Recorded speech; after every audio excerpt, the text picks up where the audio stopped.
Resident Evil 2002. The complete overview, plot breakdown, and full details. Resident Evil, released in 2002, stands as one of the most influential video game adaptations in cinematic history, a film that managed to launch an entire franchise while carving out its own identity separate from the games that inspired it. This is a joint production between Germany, the United Kingdom, France, and the United States, a genuinely international effort that brought together European financing with American genre sensibilities. The film was written and directed by Paul W. S. Anderson, a filmmaker who had already made a name for himself in the world of video game adaptations after helming the original Mortal Kombat film back in 1995. Anderson's involvement with Resident Evil began in the year 2000, when he was officially announced as the writer and director attached to bring Capcom's beloved survival horror game series to the big screen. What makes this project particularly interesting is that Anderson chose not to adapt any specific existing storyline from the games directly. Instead, he crafted an entirely original narrative that functions as a prequel of sorts, set within the same continuity and universe as the video games but following its own characters and events. The film was produced under the German powerhouse Constantin Film, led by producer Bernd Eichinger, alongside Samuel Hadida, Jeremy Bolt, and Anderson himself serving as producers. The production companies behind the film include Constantin Film, Davis Films, and New Legacy Film, while distribution varied by territory, with Screen Gems handling the release in the United States. The film had a production budget of $33 million, a relatively modest figure by Hollywood standards, yet it went on to earn approximately $103 million at the worldwide box office, a result that proved the commercial viability of video game adaptations when executed with genuine craft and vision. The cinematography was handled by David Johnson, giving the film its distinctive cold, clinical, and claustrophobic underground atmosphere, while editing was managed by Alexander Berner. The musical score is one of the film's most memorable technical achievements, composed by the acclaimed Marco Beltrami alongside contributions from musician Marilyn Manson, whose industrial sound helped define the film's unsettling sonic landscape. Resident Evil officially premiered in the United States on March 15, 2002, with the German release following shortly after on March 21, and the United Kingdom release arriving later on July 12 of that same year. The film runs for approximately 100 minutes and is presented entirely in English. The story of Resident Evil begins deep beneath the fictional Raccoon City, inside a massive and technologically advanced underground research complex known as the Hive, a secret facility owned and operated by the immensely powerful and morally corrupt Umbrella Corporation. Publicly, Umbrella presents itself to the world as a leading manufacturer of medical products and pharmaceuticals, but behind closed doors, the corporation is secretly developing biological weapons of catastrophic potential. At the heart of the Hive's operations is a genetically engineered agent known as the T-virus, a substance originally designed with the intention of prolonging human life and curing disease, but one that carries horrifying and unpredictable side effects when it escapes controlled conditions. The film opens with a mysterious and unidentified figure infiltrating the facility, stealing a sample of the T-virus, and then deliberately shattering a container to unleash the virus throughout the complex. This act of sabotage triggers an automatic and merciless response from the Hive's Central Artificial Intelligence System, an entity known as the Red Queen, who takes the form of a small holographic girl but possesses complete control over the facility's defenses. In order to contain the outbreak and prevent the virus from ever reaching the surface world, the Red Queen initiates a total lockdown of the facility, releasing a poisonous gas throughout its corridors and mercilessly killing every single one of the roughly 500 employees working inside. As the underground facility descends into silence and death, the narrative shifts to the surface, where a woman named Alice, played by Milla Jovovich, awakens inside a lavish and seemingly abandoned mansion with absolutely no memory of who she is or how she came to be there. She quickly discovers that this mansion is not what it appears to be, but rather serves as a concealed entrance to the underground hive facility, and she is not alone. A man named Spence, portrayed by James Purefoote, is also present in the mansion, similarly stripped of his memories due to exposure to the nerve gas that the Red Queen released as part of the lockdown protocol. Shortly after, a heavily armed commando unit dispatched by the Umbrella Corporation storms into the mansion, led by a man known as James Shade, played by Colin Salmon. The team includes several other operatives, among them Rain Ocampo, portrayed with tough, no-nonsense energy by Michelle Rodriguez, along with fellow soldiers Kaplan, played by Martin Cruz, and a police officer named Matt Addison, played by Eric Mabius, who has secretly infiltrated the mission for reasons of his own. The commando team informs Alice and Spence that they are, in fact, Umbrella Corporation employees themselves, and that their mission is to descend into the hive, investigate why the Red Queen has seemingly gone rogue, and shut the artificial intelligence down before the situation spirals completely out of control. As the group makes their way deeper into the underground facility, tensions rise and the horror intensifies. They come face to face with the Red Queen's lethal defense mechanisms firsthand, most memorably a devastating laser grid corridor that mercilessly slices through several members of the team in one of the film's most shocking and unforgettable sequences. Despite the carnage, Alice and Kaplan eventually manage to reach the Red Queen's central chamber and succeed in deactivating her, believing this will resolve the crisis. However, this decision proves to be a catastrophic mistake, as shutting down the Red Queen also disables the security systems that had been containing the outbreak within the lower levels of the facility. This inadvertently releases hundreds of infected former employees, who have been transformed by the T-virus into flesh-hungry zombies, along with a host of other genetically mutated creatures that Umbrella had been secretly experimenting on, including the terrifying Licker, a grotesque mutation with exposed brain matter and a lethal, whip-like tongue capable of tearing through flesh and bone. What remains of the group, now reduced to Alice, Spence, Kaplan, Rain, Matt, and a soldier named JD, must fight for survival as they attempt to navigate their way out of the hive before the facility's automated systems seal them inside forever, or before the virus finds a way to spread beyond. In terms of casting, Resident Evil brought together a group of performers who would go on to define this franchise for years to come. Milla Jovovich took on the central role of Alice, delivering a performance that blended vulnerability with physical intensity, and her portrayal would go on to anchor the entire Resident Evil film series across multiple sequels. Michelle Rodriguez brought her signature grounded toughness to the role of Rain Ocampo, quickly becoming a fan favorite for her fierce, unapologetic presence throughout the film. Eric Mabius played Matt Addison, the undercover officer whose personal mission adds emotional weight and mystery to the unfolding plot. James Purefoote portrayed Spence, whose true motivations and hidden past become increasingly significant as the story progresses. Martin Cruz rounded out the surviving group as Kaplan, while Colin Salmon commanded the screen as James Shade, the stoic leader of the Umbrella Commando unit. Resident Evil ultimately succeeded not just as a video game adaptation, but as a genuinely effective science fiction horror film in its own right, combining claustrophobic tension, striking visual design, and a memorable villain in the form of the Red Queen to create something that resonated far beyond the built-in fanbase of the games. Its blend of corporate conspiracy, biological horror, and relentless survival action laid the groundwork for what would eventually become one of Resident Evil, the complete story.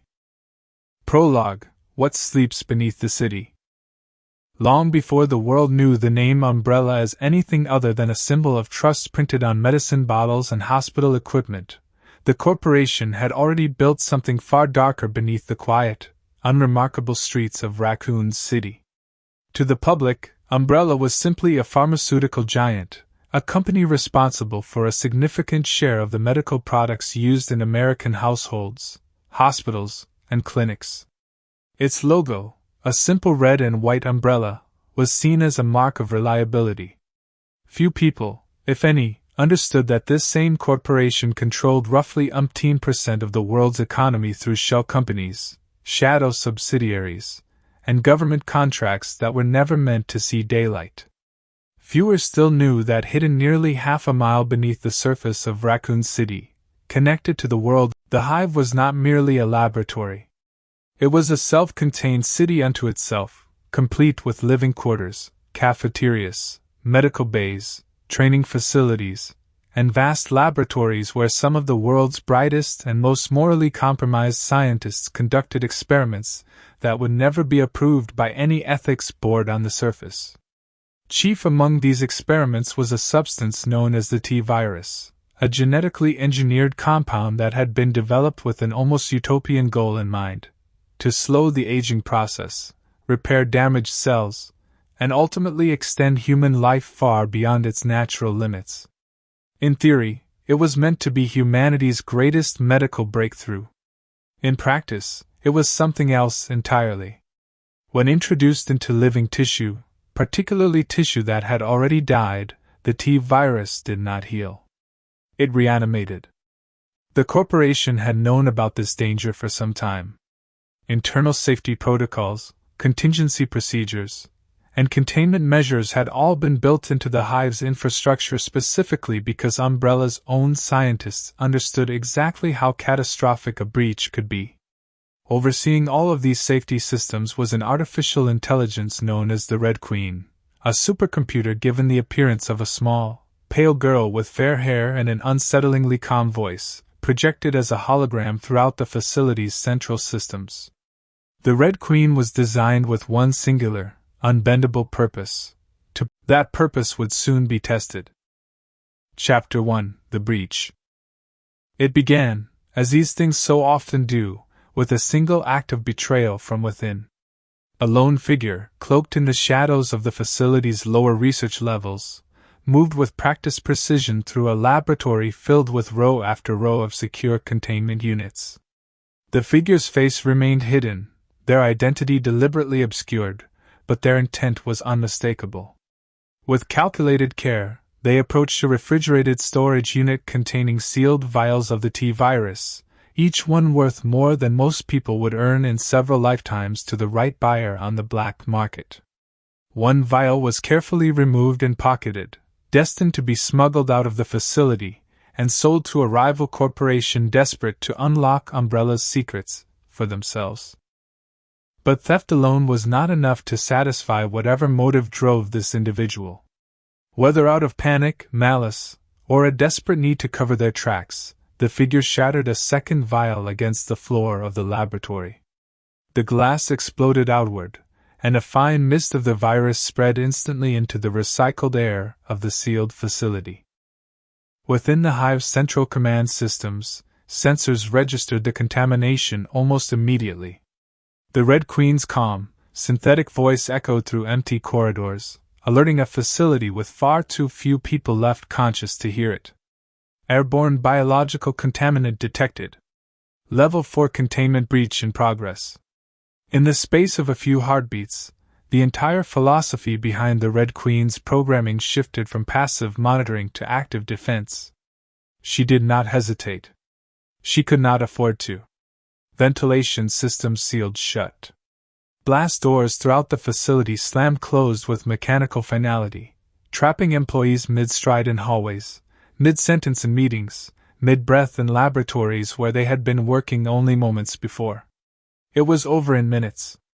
Nearly 500 men and women, scientists, security personnel, technicians, administrative staff, people who had families waiting for them on the surface, collapsed where they stood, their lives extinguished by the very system that had been built to protect them. The Red Queen had done exactly what she was designed to do. She had contained the threat. She had prevented. Far above, at street level, Raccoon City continued about its business, entirely unaware of the horror unfolding beneath its foundations. Cars moved through intersections. Children walked home from school. No alarms sounded on the surface. Chapter 2: The Woman Who Forgot Herself. Somewhere above the hive, concealed within a dense forest just outside the city limits, stood an enormous, elegant mansion, the kind of structure that seemed to belong to another era entirely, all polished marble floors, sweeping staircases, and crystal chandeliers hanging from vaulted ceilings. To anyone unfamiliar with its true purpose, it appeared to be nothing more than the private estate of someone extraordinarily wealthy. In truth, it was one of several concealed entrances to the hive below, a decoy designed to mask the true scale of what Umbrella had built beneath the earth. It was within this mansion that a woman named Alice awoke. She came to slowly, disoriented, lying on the tiled floor of an opulent bathroom, water raining down on her from an overhead shower she did not remember stepping into. Her first sensation was confusion, sharp and disorienting, followed almost immediately by a deeper, more unsettling realization: she did not know where she was. She did not know how she had gotten there. She moved through the mansion in a daze, her bare feet echoing softly against polished floors, searching each room for some clue, some fragment of memory that might explain her presence in this strange, beautiful, and utterly silent house. She found a wardrobe filled with elegant clothing that seemed to belong to her, though wearing it felt like dressing in a stranger's skin. She found photographs in ornate frames, her own face staring back at her from images she had no memory of posing for. In a locked drawer within a bedroom that some instinct told her was hers, she discovered a handgun, tucked away with unsettling precision, as though its owner had trained extensively in its use. She held it for a long moment, turning it over in her hands, disturbed by how naturally it seemed to fit her grip. She was not alone in the house. Wandering the halls with the same dazed, searching expression was a man, tall, sharply dressed despite the disheveled state of his clothing, who introduced himself, somewhat uncertainly, as Spence. Like Alice, he remembered nothing of his identity beyond his own name, and even that admission seemed to come to him with hesitation, as though he were testing the word to see if it fit. Together, the two strangers moved cautiously through the mansion, searching for answers either of them could find, drawn together by their search was interrupted by violence. Without warning, the mansion's tall windows shattered inward as a team of heavily armed operatives rappelled down from above, crashing through glass and wood with the kind of brutal efficiency that spoke of extensive military training. Alice's instincts took over before conscious thought could catch up. She moved with startling speed and precision, disarming one of the intruders and turning his own weapon against him in a matter of seconds, a feat that seemed to shock her nearly as much as it shocked the man she had just subdued. It was the first hint, buried beneath her amnesia, that whoever Alice truly was, she was not merely some innocent bystander caught up in whatever nightmare was unfolding around her. The leader of the assault team, a controlled and authoritative man who introduced himself as James, though his team referred to him simply as one, quickly moved to de-escalate the confrontation. He explained, in clipped, efficient sentences, that he and his team had been sent by the Umbrella Corporation itself. Alice and Spence, he revealed, were not innocent strangers who had stumbled into this mansion by accident. They were Umbrella employees, security personnel assigned to protect the hidden entrance to a research facility that existed beneath the house. Something had gone wrong in that facility. Terribly wrong. All contact with the personnel below had been lost, and James's team had been Alice absorbed this information with a mixture of disbelief and dawning dread. None of it felt familiar. None of it felt like her own life. And yet some deep, instinctual part of her recognized truth in the words even as her conscious mind rejected them. Chapter 3: Descent. The team assembled outside the mansion consisted of more than just their leader, James. There was Rain Ocampo, a fierce, sharp-tongued soldier whose confidence and combat readiness made it clear she had faced danger many times before and had no intention of dying to it now. There was Kaplan, younger and visibly more anxious than his comrades, a man whose nervous energy manifested in his constant awareness of time, checking his watch, counting down minutes as though the ticking clock itself might save them. There was a soldier known simply as J.D., steady and quiet, and there was one more figure who did not initially appear to belong with the rest of the group at all, a man who introduced himself as Matt Addison, claiming to be an ordinary police officer who had been swept up in the operation under circumstances he was reluctant to fully explain. Together, this uneasy assembly of soldiers, amnesiacs, and a supposed police officer made their way to a concealed elevator hidden within the mansion's structure, a hidden mechanism that descended, level after level, deep into the earth, carrying them down into the hive itself. The elevator doors opened onto a scene of horror that none of them were fully prepared for. The corridors of the hive were littered with bodies, hundreds of them, employees who had collapsed exactly where they stood when the nerve gas had swept through the facility. The air itself seemed heavy with the memory of sudden, silent death. Emergency lighting cast everything in a dim red glow, and the oppressive silence of the underground complex was broken only by the echo of their own footsteps and the low, ambient hum of machinery that had continued operating long after the humans meant to oversee it had died.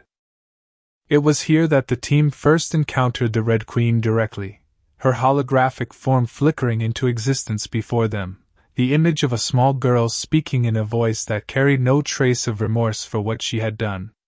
She explained, with chilling clarity, exactly what had happened: the containment breach, the release of the T-virus, the nerve gas deployed to prevent further contamination.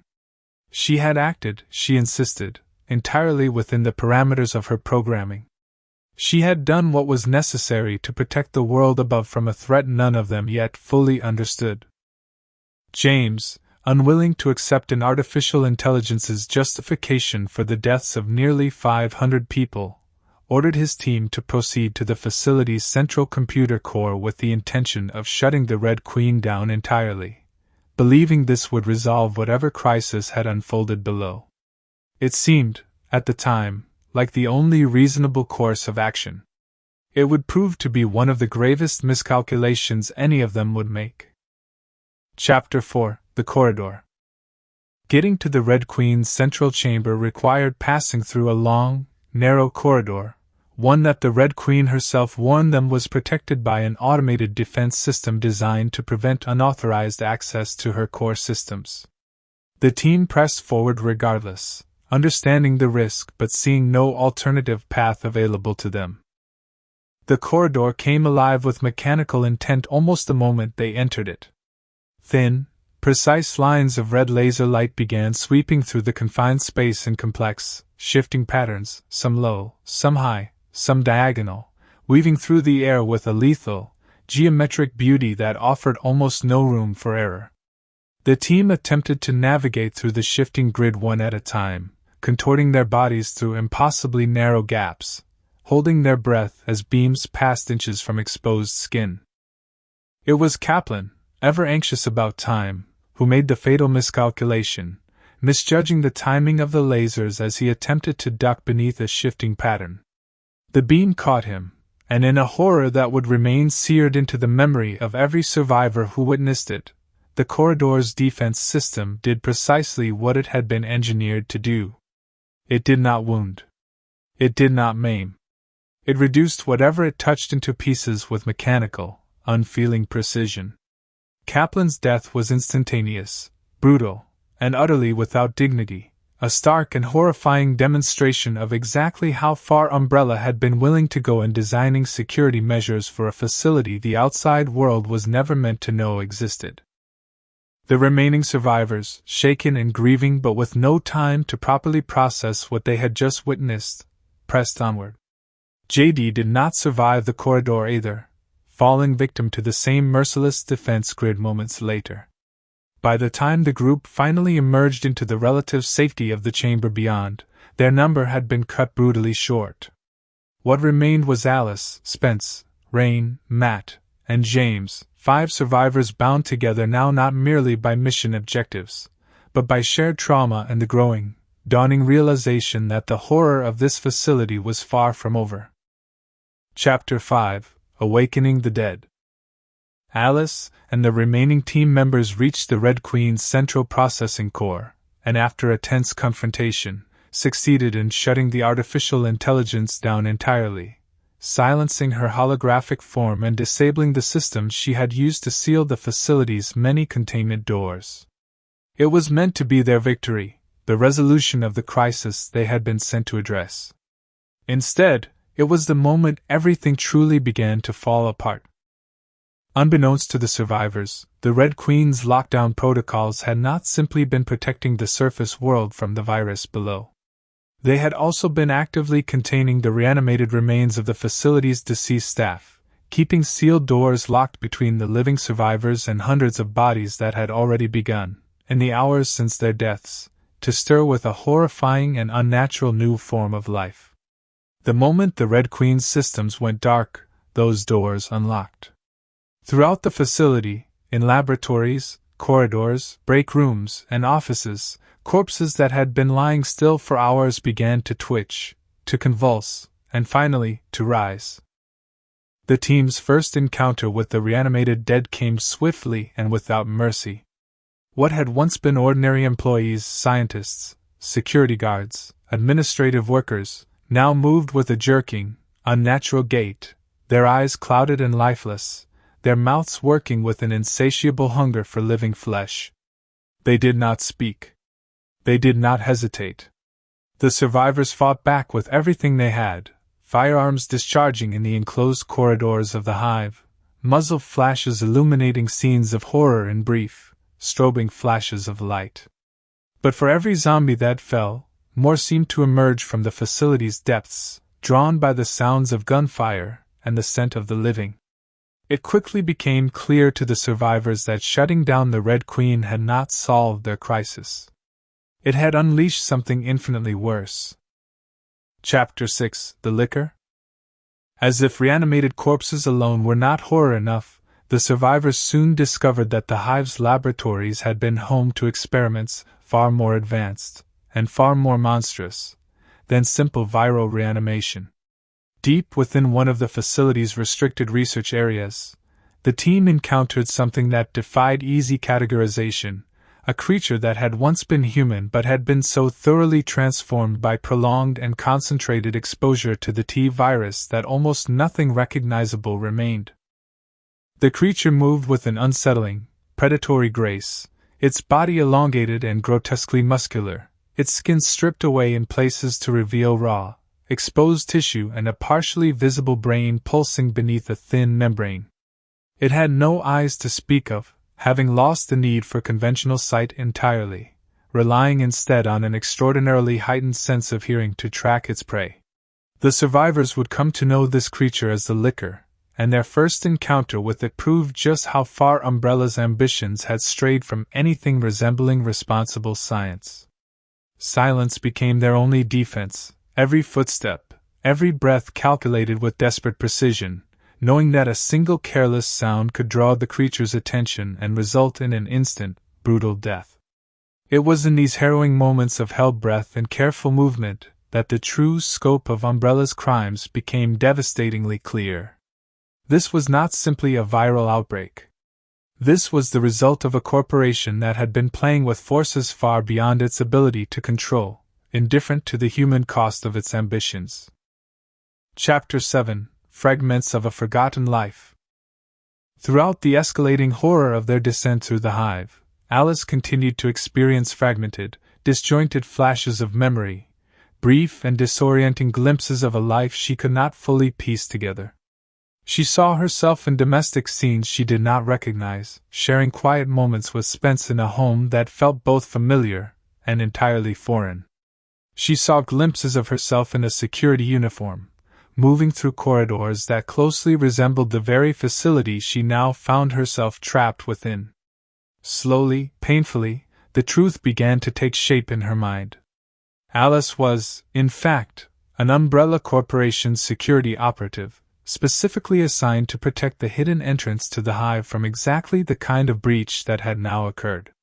Her amnesia, along with Spence's, had been caused by the very nerve gas that the Red Queen had released throughout the facility, a side effect none of them could have anticipated when the crisis first began. As her memories continued to surface in painful, disjointed pieces, Alice also began to recall something else, something that cast Spence in an entirely different, far more troubling light.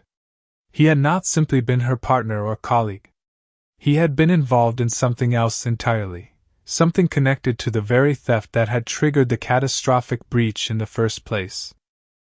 Matt Addison, too, revealed more of his own hidden agenda as the group pressed deeper into the facility, fighting for survival at every turn. He was not, in fact, a police officer who had simply been swept up in Umbrella's operation by chance.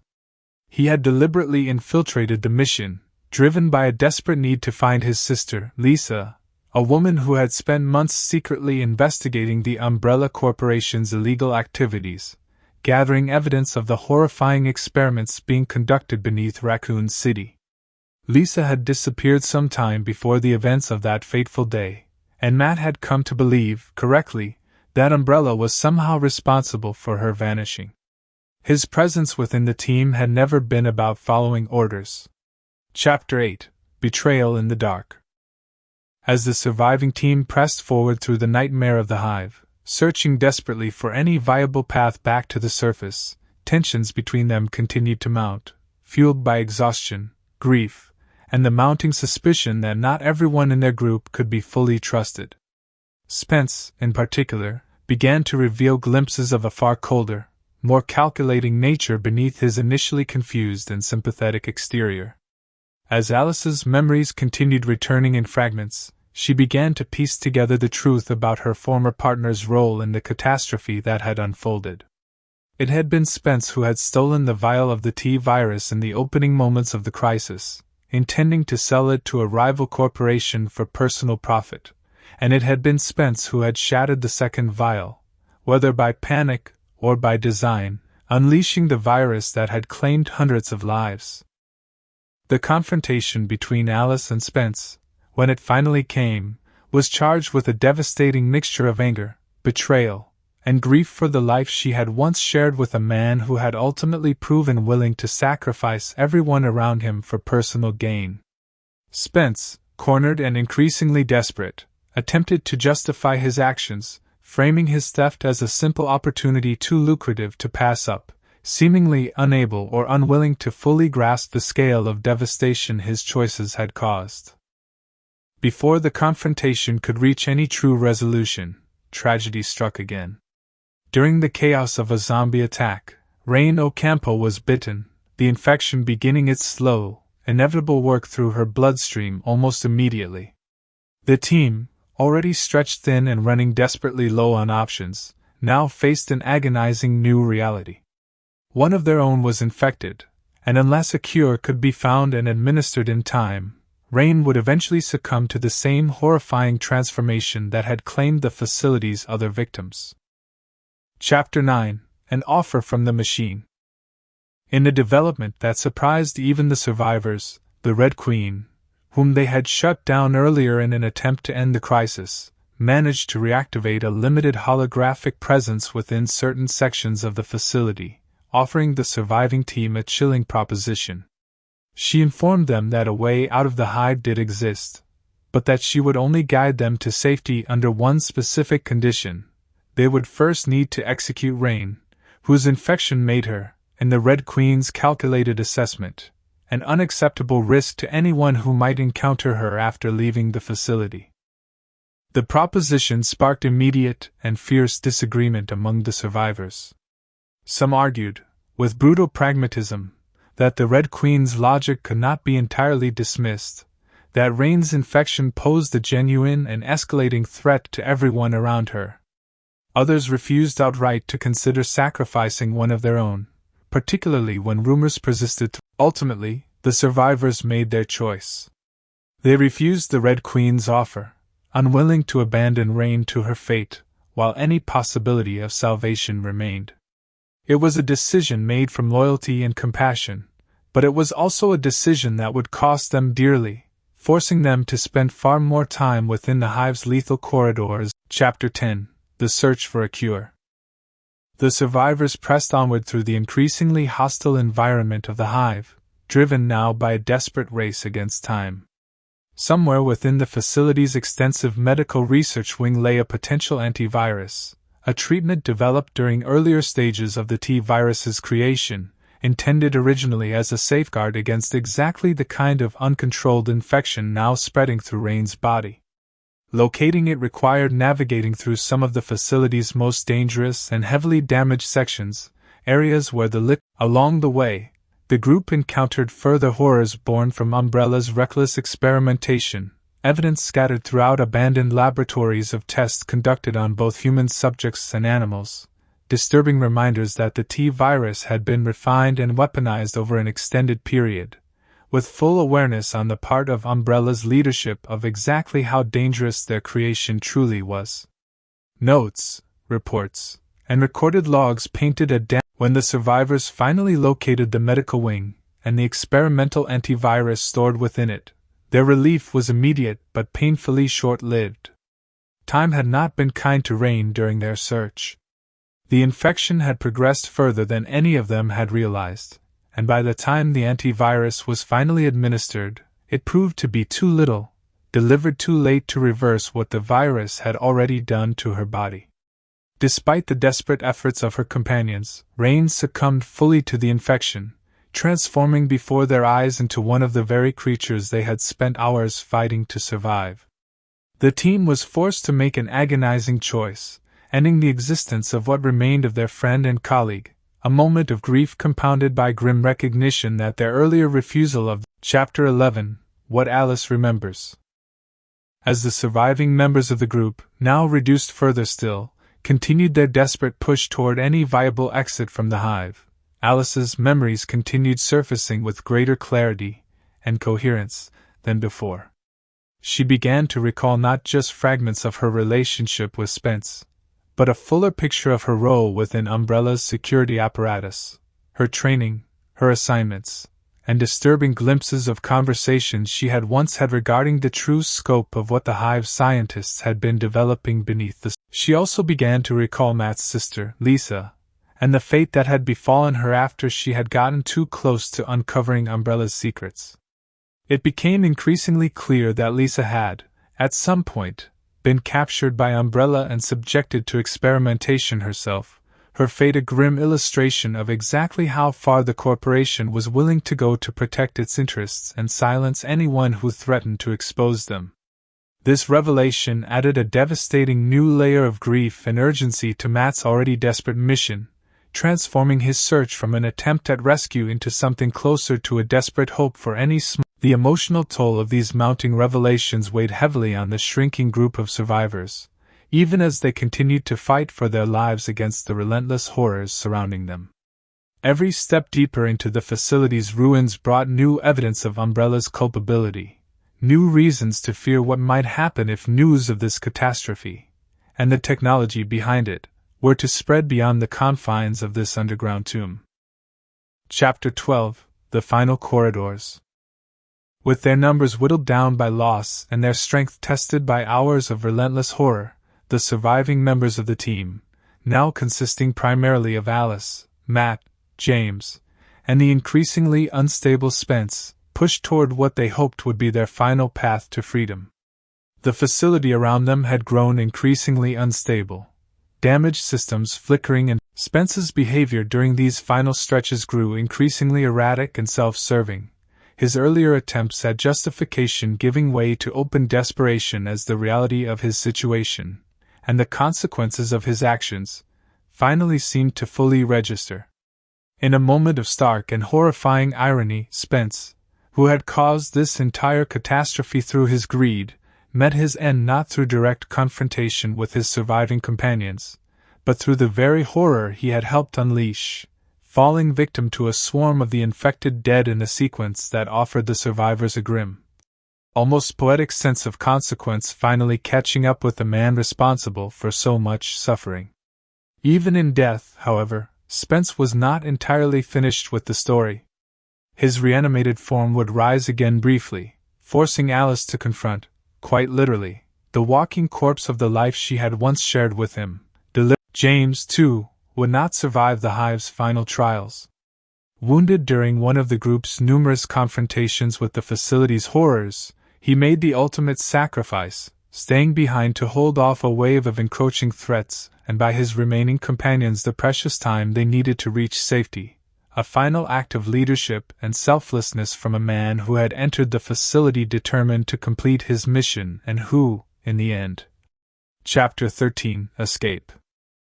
In the end, only Alice and Matt remained among those who had descended into the hive as part of the original commando team, two survivors bound together by shared trauma, uncovered truths, and the fierce, desperate will to live that had carried them through hours of unimaginable horror.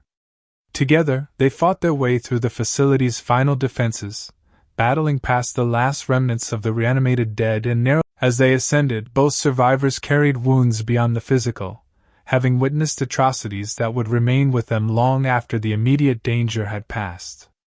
Matt, in the final moments of their escape, had sustained an injury during the chaos, a wound whose true significance neither he nor Alice fully understood at the time, though the ominous shadow of infection lingered unspoken between them as the elevator carried them upward, away from the horrors of the hive and back toward whatever remained of the world they had left behind.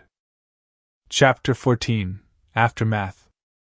When the elevator doors finally opened once more onto the mansion above, Alice and Matt discovered they were not alone.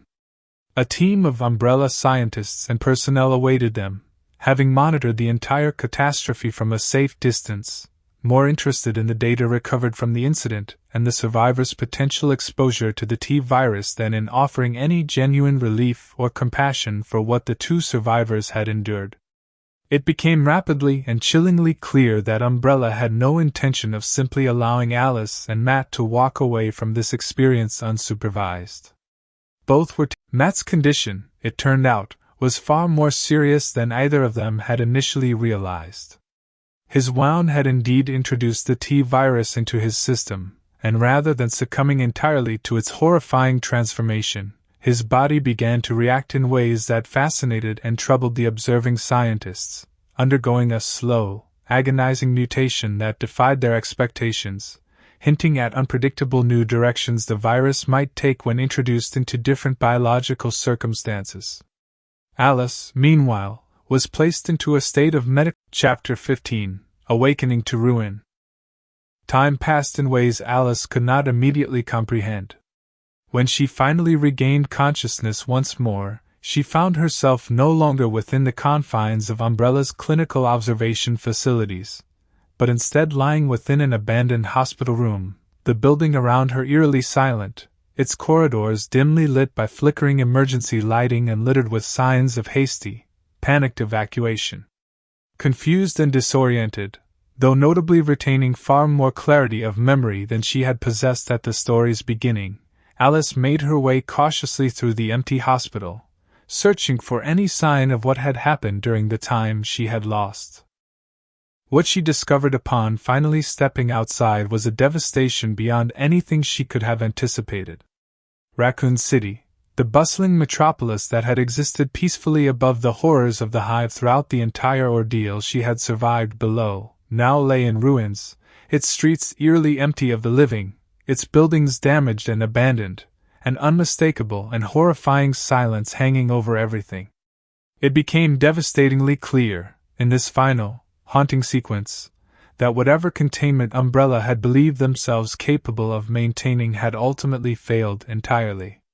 The T-virus, in some form and through some means left deliberately ambiguous, had escaped the confines of the hive and had spread throughout the city above, transforming Raccoon City itself into a landscape of horror mirroring everything Alice had witnessed underground.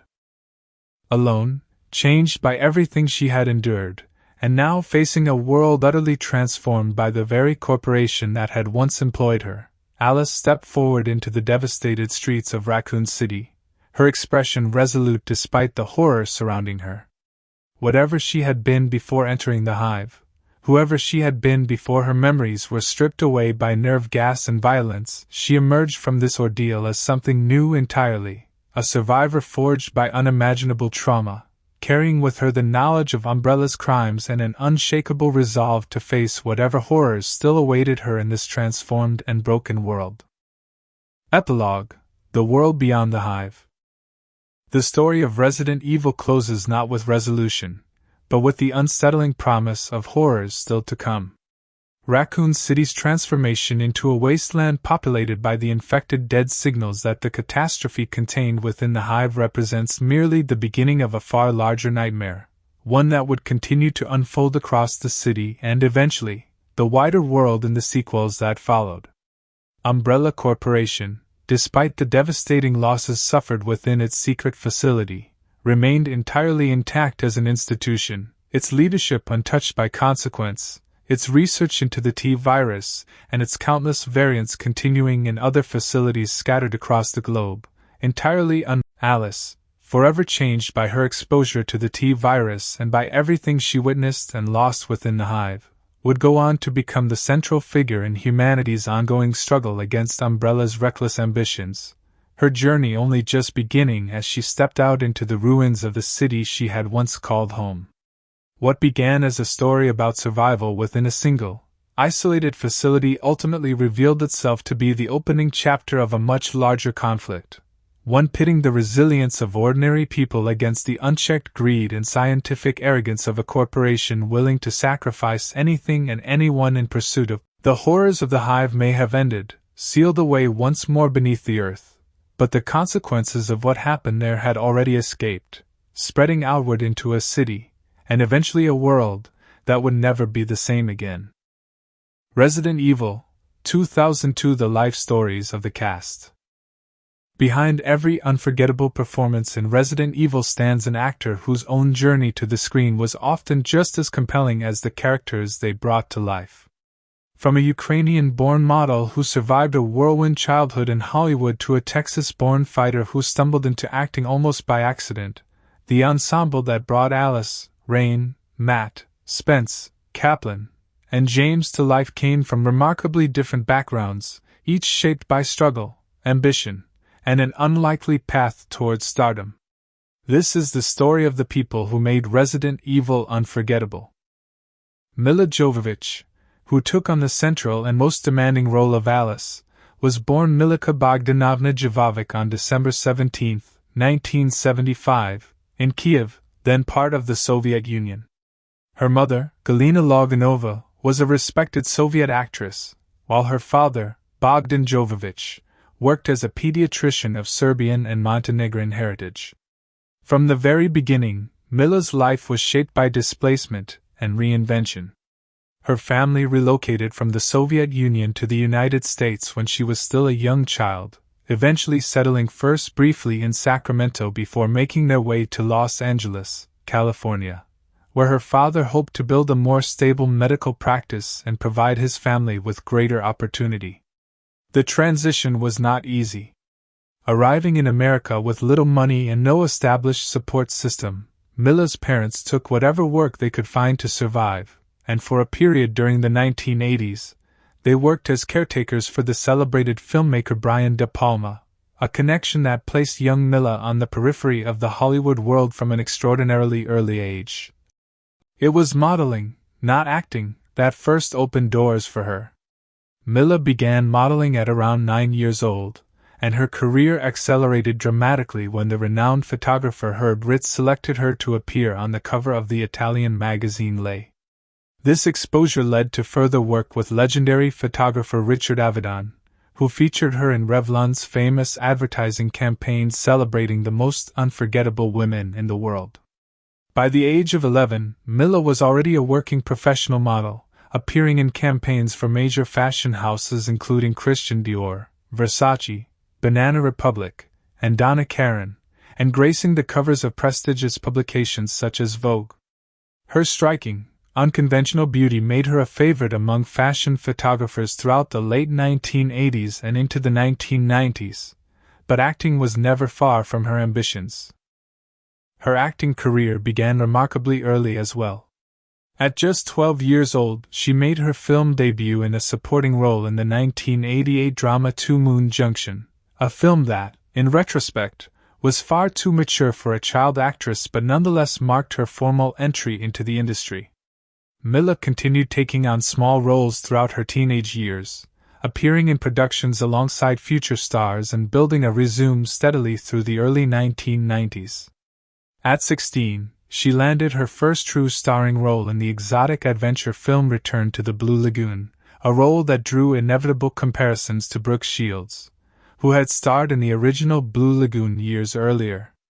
The attention that came with the role thrust Milla into a strange and difficult position, a teenager suddenly thrust into adult stardom and adult scrutiny, and it was during this period of her life that she experienced a brief, ultimately annulled marriage to actor Shawn Andrews, whom she had met while filming Dazed and Confused. The marriage, entered into while she was still a minor, was annulled within days once her mother intervened under California law. Milla continued to build her career through supporting roles in films such as Cuffs, in which she starred opposite Christian Slater, before landing what would become her true breakthrough role in 1997. Cast opposite Bruce Willis in Luc Besson's science fiction epic The Fifth Element, Milla portrayed Lilu, a genetically perfect extraterrestrial being central to the film's plot. The role catapulted her into a completely different tier of stardom, and the film itself became a major box office success, grossing well over $200 million worldwide.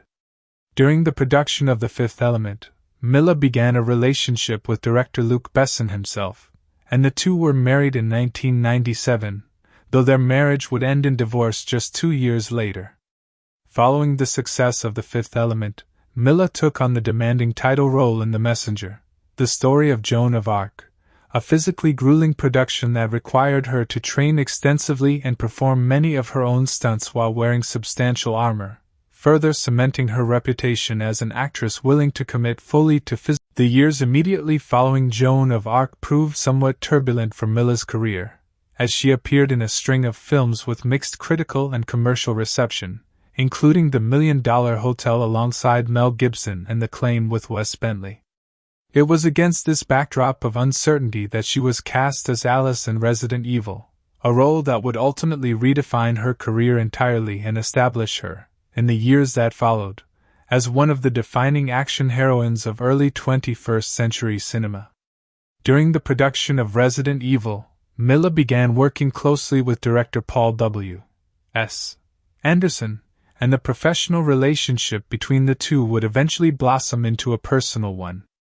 Although their relationship did not become public or serious until years later, the two would eventually marry in 2009, and Anderson would go on to direct Milla in every subsequent installment of the Resident Evil franchise, making the series as much a testament to their creative partnership as to Milla's individual star power. Beyond acting, Milla has also maintained an active career as a musician, releasing an album titled The Divine Comedy, and has continued to work as a designer and creative force in the fashion world throughout her career, embodying a rare combination of talents that few actresses of her generation have managed to sustain simultaneously. Michelle Rodriguez, who portrayed the tough, no-nonsense soldier Reyn Ocampo, followed a path to Hollywood that was, in many ways, the polar opposite of Milla Jovovich's early immersion into the entertainment industry. Born Maite Michelle Rodriguez on July 12, 1978, in Bexar County, Texas, Michelle's early life was marked by instability and frequent relocation. Her parents, a father of Puerto Rican descent who served in the United States Army and a mother from the Dominican Republic, divorced when Michelle was only 8 years old. Following the separation, Michelle moved with her mother to the Dominican Republic, where she spent several formative years being raised largely by her deeply religious grandmother within the Jehovah's Witness faith. After a few years, the family relocated once again, first to Puerto Rico and eventually settling in Jersey City, New Jersey, where Michelle would spend the remainder of her adolescence. Her educational path was anything but smooth. Michelle struggled significantly within traditional school settings, and by her own account, was expelled from as many as 6 different schools before ultimately dropping out of high school entirely at the age of 17. She later returned to complete her education through equivalency testing, earning her general education diploma after leaving formal schooling behind. For a brief period, she attempted to pursue business studies, but quickly found that path unfulfilling and abandoned it in favor of a far riskier and less certain ambition, acting. Michelle had no formal training and no professional experience whatsoever when she came across an open casting call for an independent film titled Girl Fight. Despite competing against roughly 350 other hopeful actresses for the role, and despite having no background in either acting or boxing, Michelle's raw intensity and natural physicality caught the attention of writer-director Karen Kusama. She was cast in the lead role of Diana Guzman, a troubled teenager who channels her anger and frustration into competitive boxing, a role that required Michelle to undergo months of grueling physical training at a well-known boxing gym in Brooklyn in order to convincingly portray a fighter on screen. The gamble paid off spectacularly. Girl Fight premiered at the Sundance Film Festival in 2000 to significant critical acclaim, and Michelle's performance earned her the Independent Spirit Award and the Gotham Award for Best Debut Performance, an extraordinary achievement for someone who had never acted professionally before stepping in front of a camera. The success of Girl Fight opened doors almost immediately, and within a year, Michelle was cast in a role that would come to define much of her career going forward, Letty Ortiz in the original Fast and the Furious film, released in 2001. The film became a massive commercial success, and Letty Ortiz would go on to become one of the most beloved and enduring characters across the entire Fast and Furious franchise, a role Michelle would return to repeatedly over the following 2 decades. It was in this early period of rapid career momentum that Michelle was cast in Resident Evil, taking on the role of Rain Ocampo, further cementing her emerging reputation as one of Hollywood's most compelling new action performers. Following Resident Evil, Michelle continued building a career defined by tough, physically capable characters, appearing in films such as Blue Crush, SWAT, and later Avatar, in which she portrayed the fierce helicopter pilot Trudy Chacon. Throughout her career, Michelle has remained candid and outspoken about her personal life and her views on the entertainment industry, and she briefly dated her Fast and the Furious co-star Vin Diesel during the early stages of their working relationship. Her journey from a directionless teenager who had been expelled from multiple schools to one of action cinema's most recognizable faces stands as one of the more remarkable transformation stories among the Resident Evil cast. Eric Mabius, who played the mysterious undercover officer Matt Addison, was born Eric Harry Timothy Mabius on April 22, 1971, in Harrisburg, Pennsylvania, to parents Elizabeth and Craig Mabius. His family, which carried Polish, Irish, and Austrian heritage, moved frequently along the East Coast during his childhood before eventually settling in Massachusetts, where Eric spent the majority of his formative years. He attended Amherst Regional High School, where he was voted Most Dramatic Boy by his graduating class, an early and telling sign of the theatrical inclinations that would eventually define his professional life. Following high school, Eric enrolled at Sarah Lawrence College in Bronxville, New York, where he focused his studies on film theory and further. Eric's early professional work took him through independent films and smaller productions, gradually building his reputation within the industry. One of his first notable roles came in the critically acclaimed 1995 film Welcome to the Dollhouse, in which he played a teenage heartthrob who becomes the object of the young protagonist's adolescent infatuation, a role that helped introduce him to a wider audience and marked an important early milestone in his career. He continued working steadily through the mid to late 1990s, taking on roles in a variety of independent films while also making appearances in television series such as Chicago Hope and Popular. His work during this period demonstrated a versatility that would come to define his career, moving comfortably between dramatic and lighter material without becoming typecast in either direction.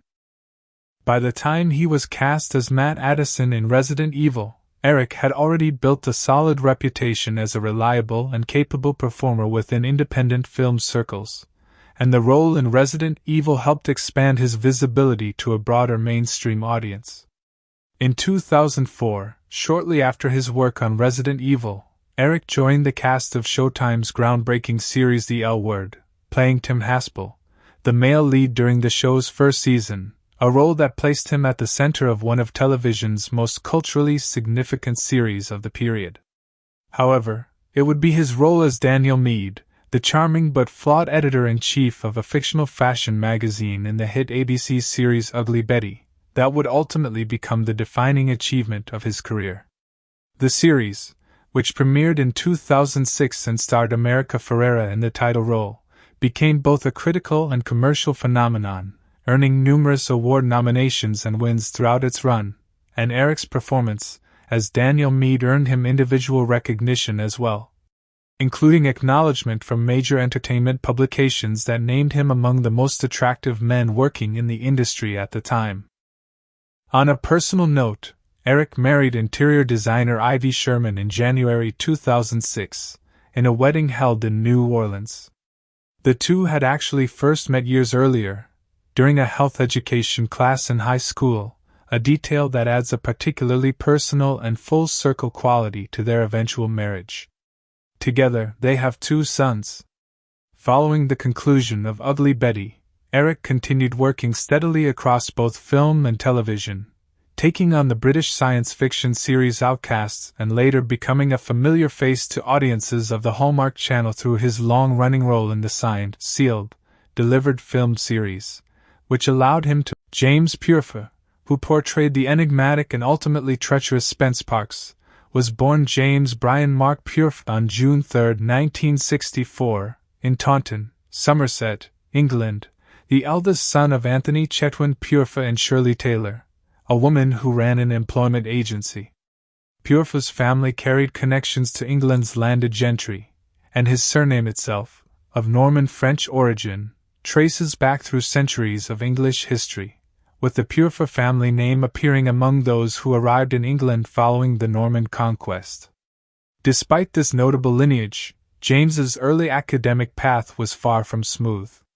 He attended the prestigious Sherborne School as a boarder, but left at the age of 16, having earned only a single qualification. Before committing fully to acting, James took a series of odd jobs, including work as a hospital porter at Yeovil District Hospital, all while nurturing an ambition to pursue the stage. He eventually enrolled at the Central School of Speech and Drama in London, one of Britain's most respected drama schools, where he trained rigorously and developed the classical technique that would come to define much of his early career. His professional stage debut came in 1985 when he played Romeo in a production of Romeo and Juliet at the Thorndike Theatre, and he followed this with an acclaimed and emotionally demanding performance as Alan Strang in Peter Shaffer's Equus in 1986. In 1988, James joined the prestigious Royal Shakespeare Company, spending several years performing in major classical productions including The Tempest, Macbeth, and King Lear, experience that gave him an exceptionally strong theatrical foundation before he transitioned more fully into film and television work. Throughout the 1990s, James built a diverse and eclectic filmography, taking on a wide range of roles that resisted easy categorization, from a bisexual Irish baker in bedrooms and hallways to an alcoholic aristocrat in Mansfield Park. His profile continued to rise through the turn of the millennium, culminating in a memorable supporting role as the noble Prince Edward in the 2001 film A Knight's Tale, which brought him to the attention of a considerably wider international audience. It was around this same period that James was cast in Resident Evil, taking on the role of Spence, a character whose greed and betrayal ultimately trigger the entire catastrophe at the center of the film's plot. Following Resident Evil, James's career reached new heights with his casting as Marcus Antonius in the acclaimed HBO and BBC co-production Rome, a role that ran from 2005 to 2007 and remains, to this day, one of the performances most closely associated with his name. His portrayal of the charismatic, complicated Roman general earned him widespread critical acclaim and significantly elevated his international profile.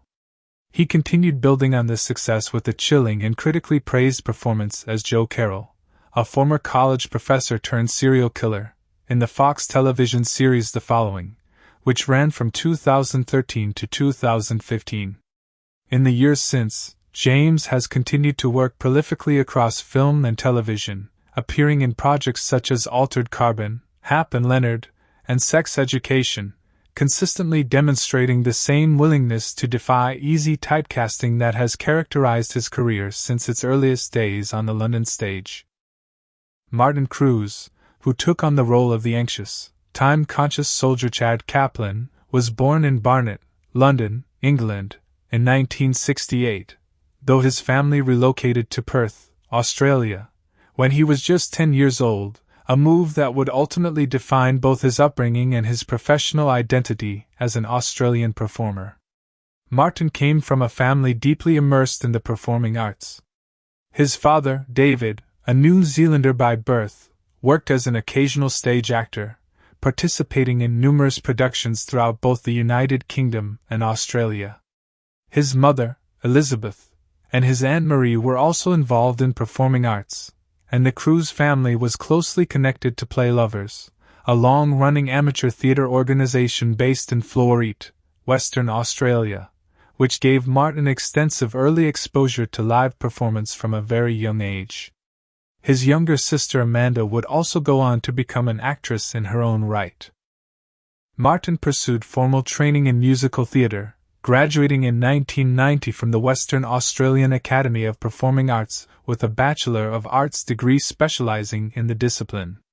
His early career was built almost entirely on the stage, particularly within the world of musical theatre, where his strong singing voice and stage presence made him a natural fit for large-scale productions.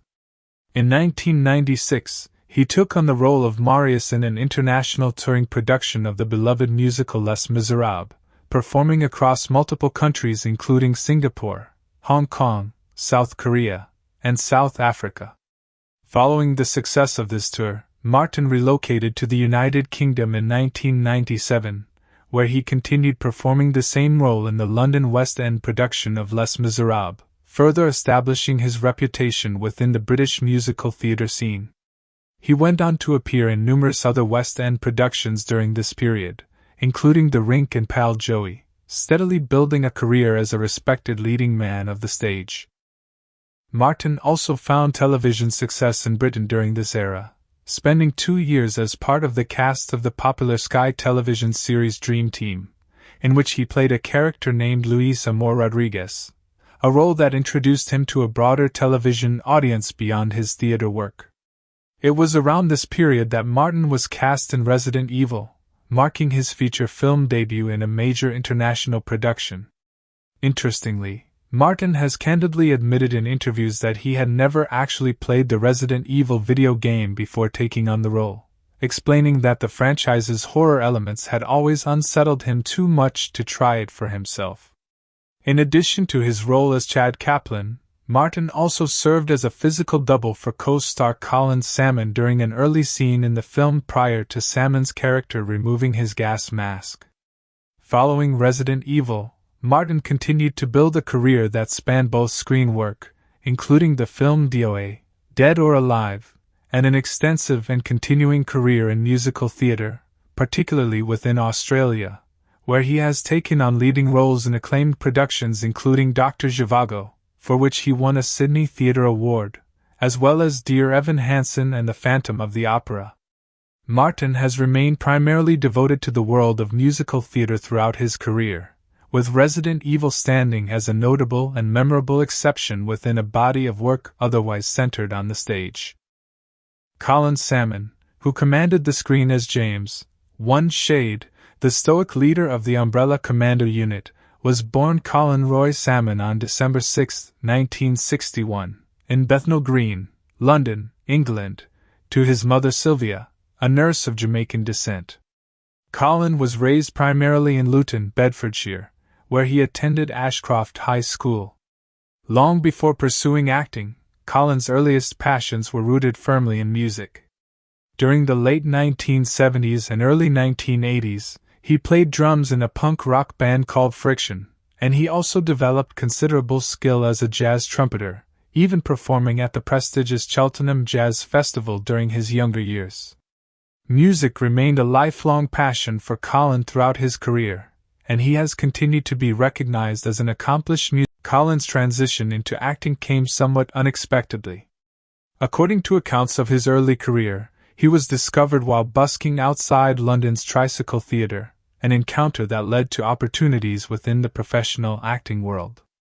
He made his television debut in 1991 with an appearance in an episode of the anthology series Prime Suspect, and it was his role the following year in Prime Suspect 2, playing Detective Sergeant Bob Oswald opposite the celebrated actress Helen Mirren, that first brought him significant critical acclaim and public recognition within Britain. The role established Colin as a performer capable of commanding the screen with quiet authority and gravity, qualities that would come to define much of his subsequent career. Colin's international breakthrough came through his recurring role as Charles Robinson, the Chief of Staff to M, in 3 consecutive James Bond films: Tomorrow Never Dies in 1997, The World Is Not Enough in 1999, and Die Another Day in 2002, all 3 of which starred Pierce Brosnan as the iconic secret agent. His performances in these films were widely praised, and Brosnan himself publicly suggested that Colin would make an excellent candidate to become the first black actor to portray James Bond, a notable vote of confidence from his co-star that reflected the strong impression Colin had made within the franchise. He would later also be considered for the role of Bond himself during the casting process for Casino Royale, though the role ultimately went to Daniel Craig. It was during this same period of rising international recognition that Colin was cast in Resident Evil, taking on the commanding role of James Shade, and the production marked the beginning of a long and fruitful working relationship with director Paul W. S. Anderson, who would go on to cast Colin in several of his subsequent films, including Alien vs. Predator in 2004 and later Resident Evil: Retribution in 2012, making Colin one of the relatively few actors to return to the Resident Evil franchise in a different installment. Beyond his work with Anderson, Colin has maintained an extraordinarily prolific career across film and television, working with acclaimed directors including Woody Allen on Match Point and Norman Jewison on The Statement, while also becoming a familiar presence to television audiences through recurring roles in series such as Doctor Who, Merlin, and the popular superhero series Arrow. In more recent years, Colin has become widely recognized by audiences for his role as George Knight in the long-running British soap opera EastEnders, further extending a career that has spanned more than 3 decades and touched nearly every corner of British and international entertainment. Colin has been married to artist Fiona Hawthorne since 1988, and the couple share 4 children together. Together, these 6 performers, each arriving at Resident Evil from remarkably different corners of the entertainment world, from Ukrainian modeling agencies to Australian musical theatre stages, from the Royal Shakespeare Company to the boxing gyms of Brooklyn, brought a level of depth and authenticity to the Hive's doomed commando team that helped elevate Resident Evil beyond a simple video game adaptation, transforming it into a launching pad for careers that would go on to shape action, cinema, prestige television, and British theatre for decades to come. Resident Evil 2002: the budget, the making, and the lighter moments behind the camera. Long before Resident Evil ever became a global franchise worth well over $1 billion, it began life as a troubled, uncertain project that spent years bouncing between writers, directors, and creative visions before finally settling into the form audiences saw in theaters in the spring of 2002. Understanding how the film was actually made, how its money was spent, and what happened behind the scenes during production reveals a story almost as chaotic and unpredictable as the film itself, filled with rejected scripts, unexpected casting twists, months of grueling physical training, and no shortage of genuinely funny moments that occurred while the cast and crew were busy building one of horror cinema's most influential adaptations. The story of how Resident Evil came to exist as a film begins years before Paul W. S. Anderson ever entered the picture. The rights to adapt the wildly successful Capcom video game franchise for the screen were secured by the German production company Constantin Film all the way back in December of 1996, shortly after the original game had become a sensation among horror and gaming fans alike. Constantine's studio head, Bernd Eichinger, envisioned the project as a serious horror thriller, and he placed producer Robert Kulzer in charge of developing it. What followed was an extended and often frustrating development period that stretched across several years, during which multiple writers and even multiple directors attempted to crack the adaptation and ultimately failed to bring a workable version of the project to the screen. Perhaps the most fascinating chapter of this early development period involves legendary horror filmmaker George A. Romero, the director responsible for creating the modern zombie genre with Night of the Living Dead. Kulzer, recognizing that Resident Evil was fundamentally a zombie story, reasoned that there was no filmmaker on Earth better suited to bring it to life than the man who had essentially invented the genre decades earlier. Romero was brought on board and completed a full screenplay for the project in 1998, and by his own account, he went on to write somewhere between 5 and 6 different drafts of the script over the following months as he worked to satisfy the concerns of both Constantine and Capcom. Unfortunately for Romero, and for the many fans who would have loved to see his take on the material, his vision for the film ultimately proved incompatible with what the game's Japanese publisher wanted. Capcom, worried that a film too closely tied to the original game's plot and characters might cause fans to lose interest in the games themselves, rejected Romero's approach despite it being, by most accounts, a much closer and more faithful adaptation of the source material than what eventually reached theaters. There was also a practical concern at play, as Romero's script leaned heavily into graphic violence and gore, raising the very real possibility that the finished film would receive an NC-17 rating in the United States, a rating that would have severely limited its potential commercial audience and made it exceptionally difficult to market. Following Romero's departure from the project, Constantine briefly pursued a pitch from Jamie Blanks, the director behind the successful slasher film Urban Legend, who came to the project with writers Cormac and Marianne Woodley attached.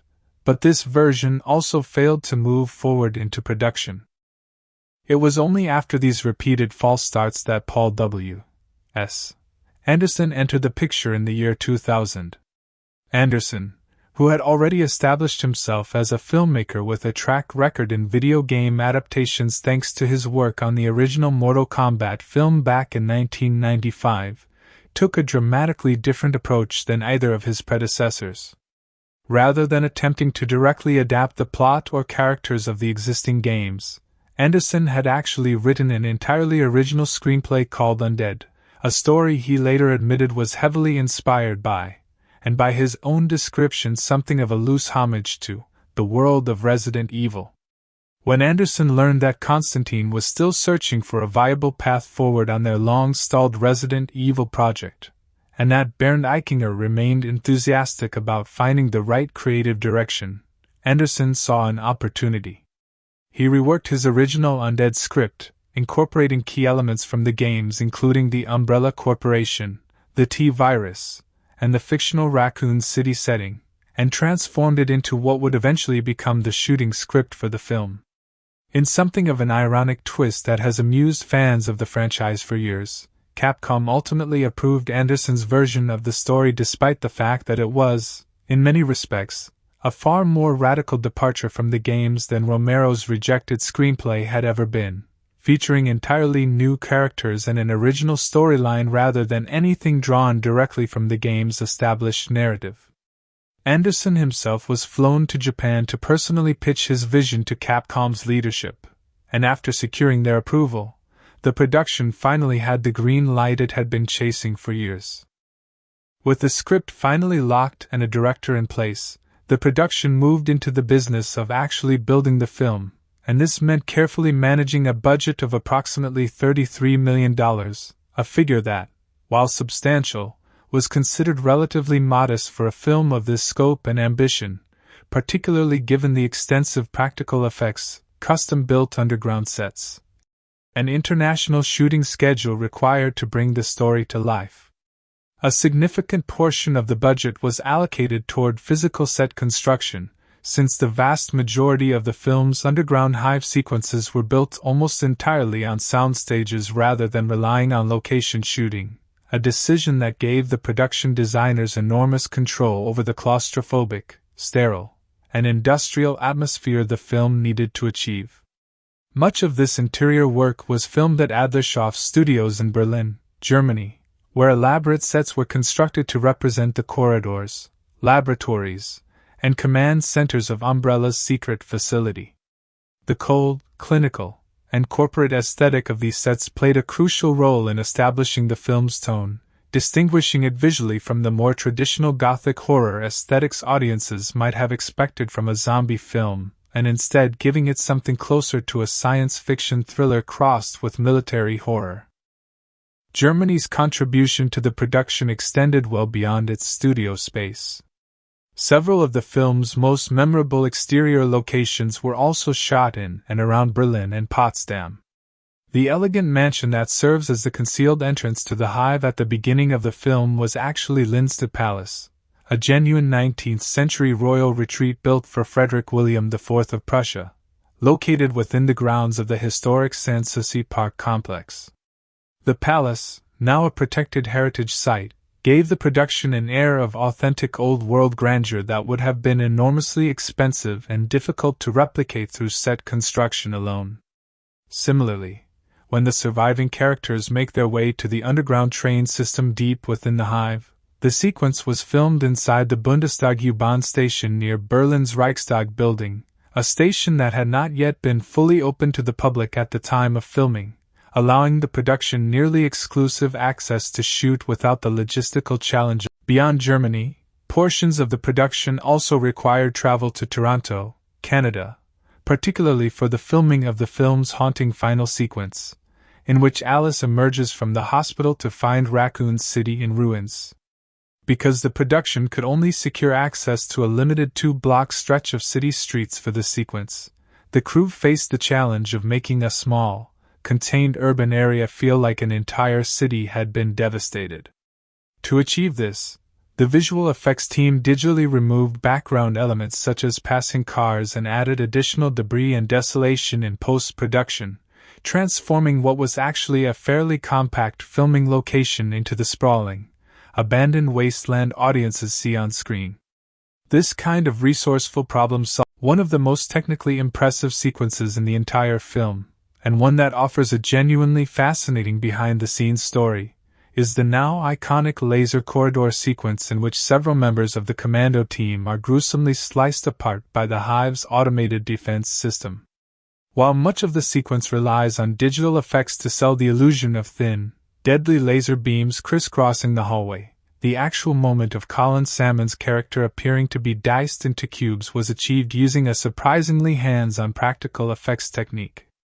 The production's makeup and effects team created a complete full-body mold of the actor, then physically cut that mold into a grid of small cubes. During filming, this cube-covered mold was positioned in front of a green screen and held together using a series of individual supporting rods. As the cameras rolled, the rods were carefully removed one by one, causing the mold to collapse and fall apart in a way that, once combined with digital compositing, created the horrifying illusion of a body being sliced into perfect, uniform sections in real time. It was an inventive blend of old-fashioned practical craftsmanship and modern digital polish. The film's zombie performers also represented a thoughtful production decision. Rather than simply hiring background extras to shuffle around in makeup, the filmmakers made the choice to hire professional dancers to portray many of the reanimated zombies seen throughout the hive. The reasoning behind this decision was refreshingly practical. Dancers possess an exceptional degree of control over their bodies and movement, and this physical discipline allowed them to perform the unnatural, jerking, disjointed movements associated with zombie behavior with far greater precision and consistency than untrained extras would have been able to achieve. It is a detail that many casual viewers never notice while watching the film, yet it contributed meaningfully to the unsettling physicality that makes the film's undead so effective on screen. Perhaps no single actor endured a more physically demanding production experience than Milla Jovovich herself. Determined to perform as many of her own stunts as possible, Milla insisted on doing the vast majority of Alice's physical action sequences without relying on a stunt double, a decision that required an enormous amount of dedicated preparation before filming even began. The film's now famous sequence in which Alice runs directly up a wall and pivots to deliver a devastating kick to the head of one of the facility's mutated attack dogs required a full 3 months of specialized physical training for Milla to execute convincingly and safely. She trained extensively in martial arts and stunt choreography in the lead-up to production, and the results speak for themselves, as the sequence remains one of the most replayed and celebrated moments in the entire film to this day. In fact, aside from a single sequence involving a pipe jump within one of the hive's sewer tunnels, where the production team grew concerned that Milla could potentially be injured or accidentally strangled by the rigging of hanging wires used for the stunt, she performed essentially every piece of physical action in the film herself. Adding an extra layer of authenticity to her performance, the production reportedly chose not to apply any additional makeup to cover the numerous small cuts, scrapes, and bruises that Milla naturally accumulated on her body throughout the demanding shoot. Meaning that much of what audiences see reflected in her physical condition on screen throughout the film is entirely genuine rather than the product of any special effects work. The animals used in the film's memorable zombie dog sequences also became an unexpected source of on-set amusement for the cast and crew. The dogs were portrayed using real Doberman pinschers who were fitted with elaborate latex prosthetic makeup designed to make them appear as though their flesh had rotted away, revealing muscle and bone beneath. While the visual effect on camera was appropriately disturbing, the reality behind the scenes was considerably less frightening and, according to those who worked on the production, often quite funny. The dogs, being dogs, could not seem to resist repeatedly licking and nibbling at their own elaborate makeup between takes, forcing the effects team into an ongoing and mildly comedic battle to keep the prosthetics looking presentable throughout the shooting day. What was meant to be some of the film's most horrifying imagery required a surprising amount of patience and repeated touch-ups simply because the animal actors kept treating their own zombie makeup as an irresistible snack. Casting the film also produced its fair share of interesting stories and near misses that add an extra layer of intrigue to the production's history. Before Eric Mabius was cast as Matt Addison, the role had actually been offered to David Boreanaz, who was, at the time, deeply committed to his starring role on the supernatural television series Angel and was ultimately unable to accept the part due to scheduling conflicts. There was reportedly brief discussion about finding Boreanaz a smaller role within the film instead, though nothing ultimately came of those conversations.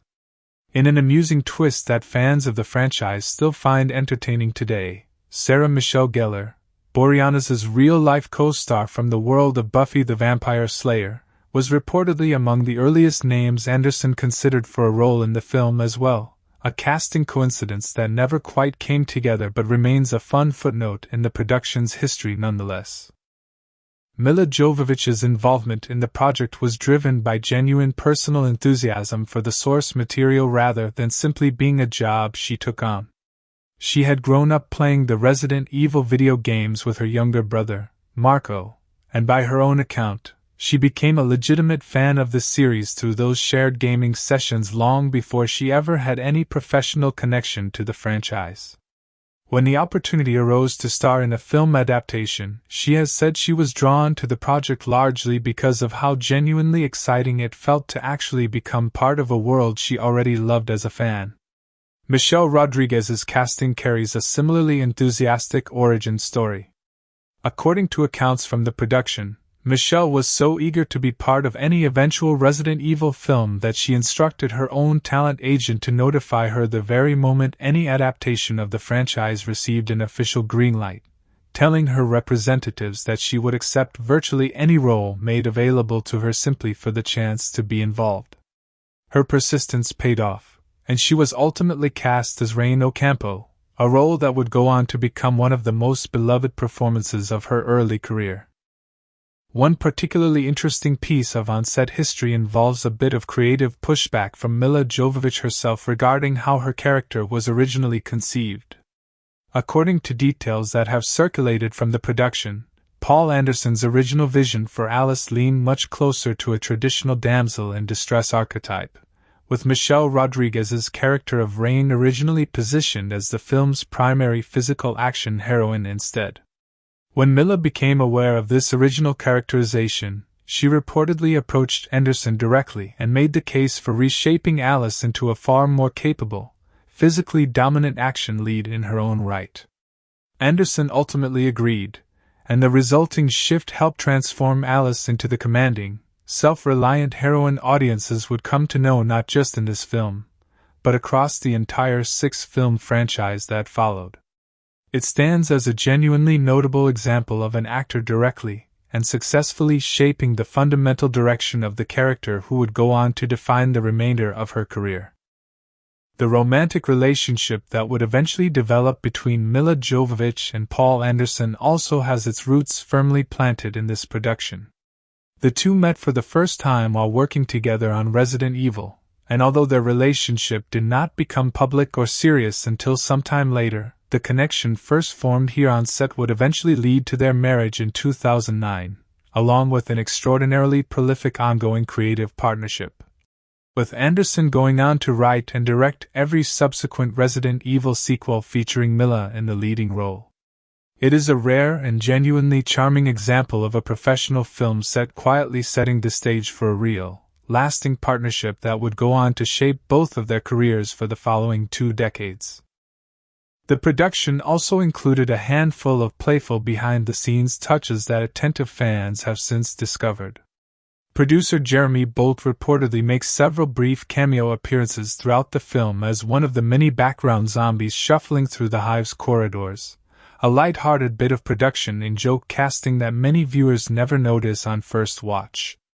Adding to this pattern of behind-the-scenes involvement, additional relatives connected to the production crew, including family members of the producing team, also appear briefly among the zombie extras scattered throughout various sequences, a small and playful tradition that many productions of this scale tend to quietly include without ever drawing attention to it in the finished film. Not every piece of the production went according to plan, and some of the more technical hiccups that occurred along the way add an extra bit of charm to the film's behind-the-scenes history. The elaborate CCTV computer graphics sequences seen throughout the hive, meant to represent the facility's internal surveillance and security systems, had to be redone entirely at one point during post-production after it was discovered that several noticeable typos had made their way into the on-screen graphics. The error was ultimately caught by the production's French coordinator, whose careful eye for detail spared the finished film from featuring an embarrassing and entirely avoidable continuity mistake in one of its more technologically detailed sequences. Similarly, when the production needed exterior crow shots for scenes set around the mansion, the German filming location proved to have a shortage of trained animal performers capable of portraying crows convincingly on cue, forcing the visual effects team to create the birds entirely through computer-generated imagery instead. A small but telling example of how logistical realities on the ground often shaped creative decisions throughout filming in ways audiences would likely never suspect, while simply watching the finished film. Even the film's climactic fire effects involved a bit of behind-the-scenes embellishment. During the sequence depicting the destruction of the monstrous liquor creature, the production did use genuine practical fire effects on set rather than relying entirely on computer-generated flames, giving the scene an appropriately visceral, tangible quality. However, once the footage moved into post-production, visual effects artists went back and digitally enhanced and intensified the flames even further, ensuring the moment carried the kind of dramatic visual punch the filmmakers wanted for one of the film's most memorable creature death scenes, blending real, practical fire captured on the day with digital enhancement to create something more impressive than either element could have achieved entirely on its own. Taken together, these countless small decisions, resourceful solutions, unexpected casting turns, months of physical training, and genuinely funny moments involving everything from camera-hungry Doberman pinchers to typo-riddled computer graphics, all combined to shape Resident Evil into the influential and commercially successful film it ultimately became. Working with a budget that, while healthy, still required careful and creative resource management, the production team behind Resident Evil managed to build an entire underground world from the ground up, launch a career-defining franchise for its leading star, and lay the groundwork for one of the most successful and enduring video game adaptations in the history of cinema, all while navigating the kind of chaotic, unpredictable, and occasionally hilarious behind-the-scenes challenges that's Resident Evil 2002 cultural and historical significance. Beyond its plot, its cast, and its behind-the-scenes production stories, Resident Evil occupies a genuinely important place in the broader history of cinema, video game culture, and the horror genre as a whole. To fully understand why this film matters, and why it continues to be discussed and analyzed more than 2 decades after its release, it is necessary to look beyond the surface of zombies and gunfights and examine the deeper cultural currents the film was tapping into, the historical moment it was released within, and the lasting influence it has had on an entire category of filmmaking that continues to shape Hollywood. To begin with, it is essential to understand just how significant Resident Evil was within the specific and, at the time, deeply troubled history of video game adaptations. By the time Resident Evil arrived in theaters in March of 2002, Hollywood had already made numerous attempts to translate popular video games into feature films, and the overwhelming majority of these attempts had been critical and, in many cases, commercial disappointments.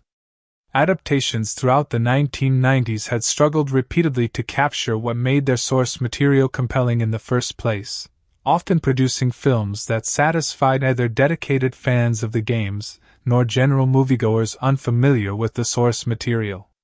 This pattern became so consistent and so widely observed that it eventually gave rise to a phrase still used within film criticism and gaming culture today, the video game movie curse, a somewhat tongue-in-cheek but genuinely reflective acknowledgement of just how difficult this particular category of adaptation had historically proven to execute successfully.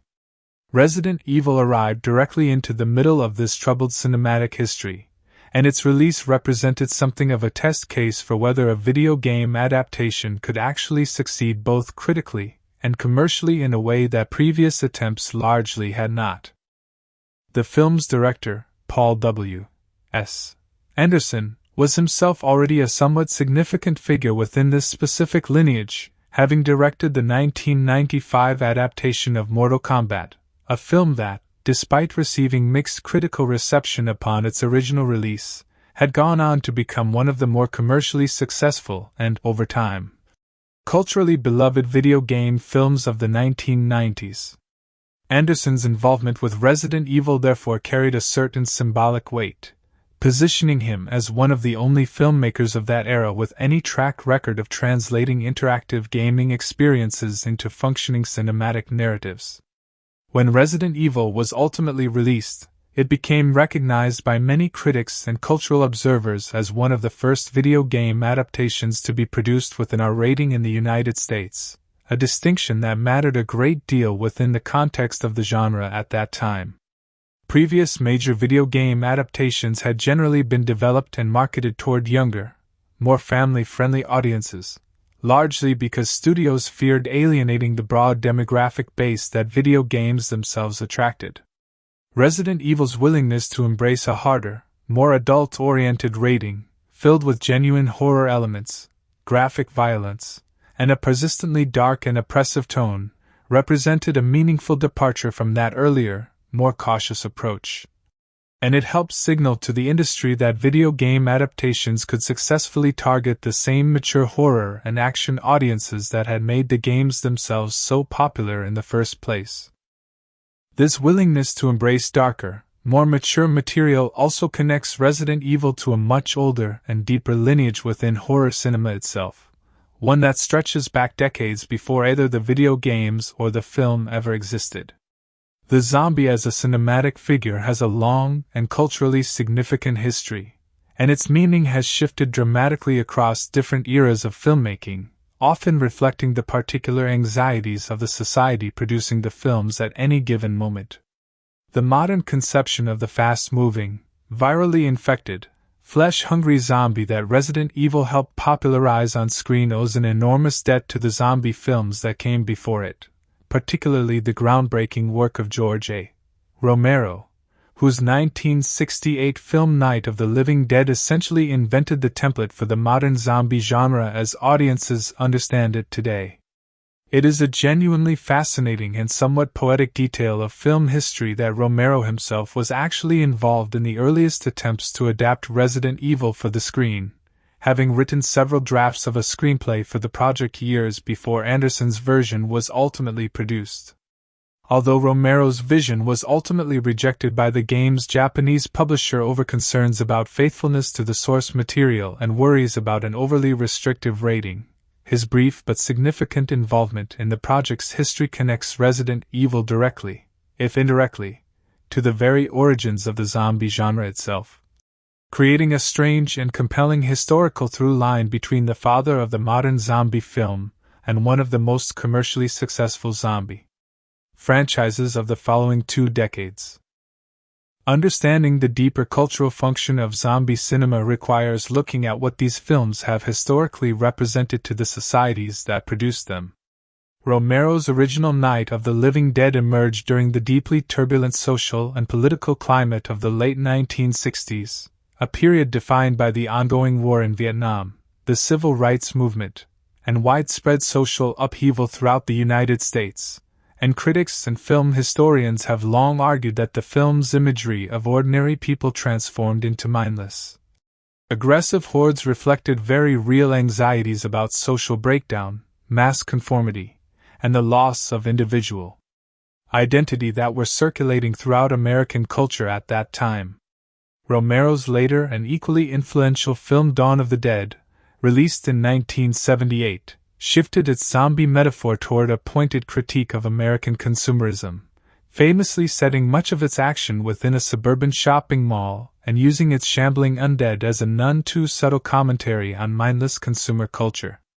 Zombie cinema, across its history, has consistently functioned as a flexible metaphor, capable of reflecting whatever particular societal fear happens to be most pressing at the moment of a given film's production. Resident Evil, arriving in 2002, tapped into a very particular and historically specific set of anxieties that were especially resonant at the exact moment of its release. The film's central antagonist is not simply an army of zombies, but rather the vast, faceless, and morally bankrupt Umbrella Corporation, a pharmaceutical and biotechnology conglomerate whose reckless pursuit of profit and scientific advancement directly causes the catastrophic outbreak at the heart of the story.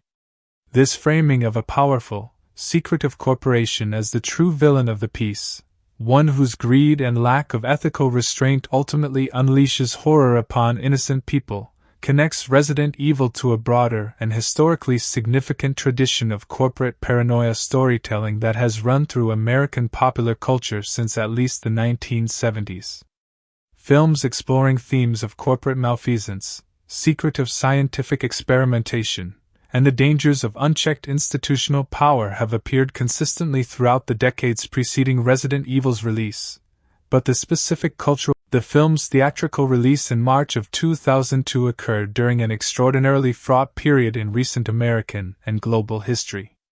Just a few months earlier, in the autumn of 2001, the United States had experienced both the devastating terrorist attacks of September 11th and, shortly afterward, a series of anthrax-laced letters sent through the postal system that killed several people and caused widespread public panic regarding the possibility of biological terrorism being deployed on American soil.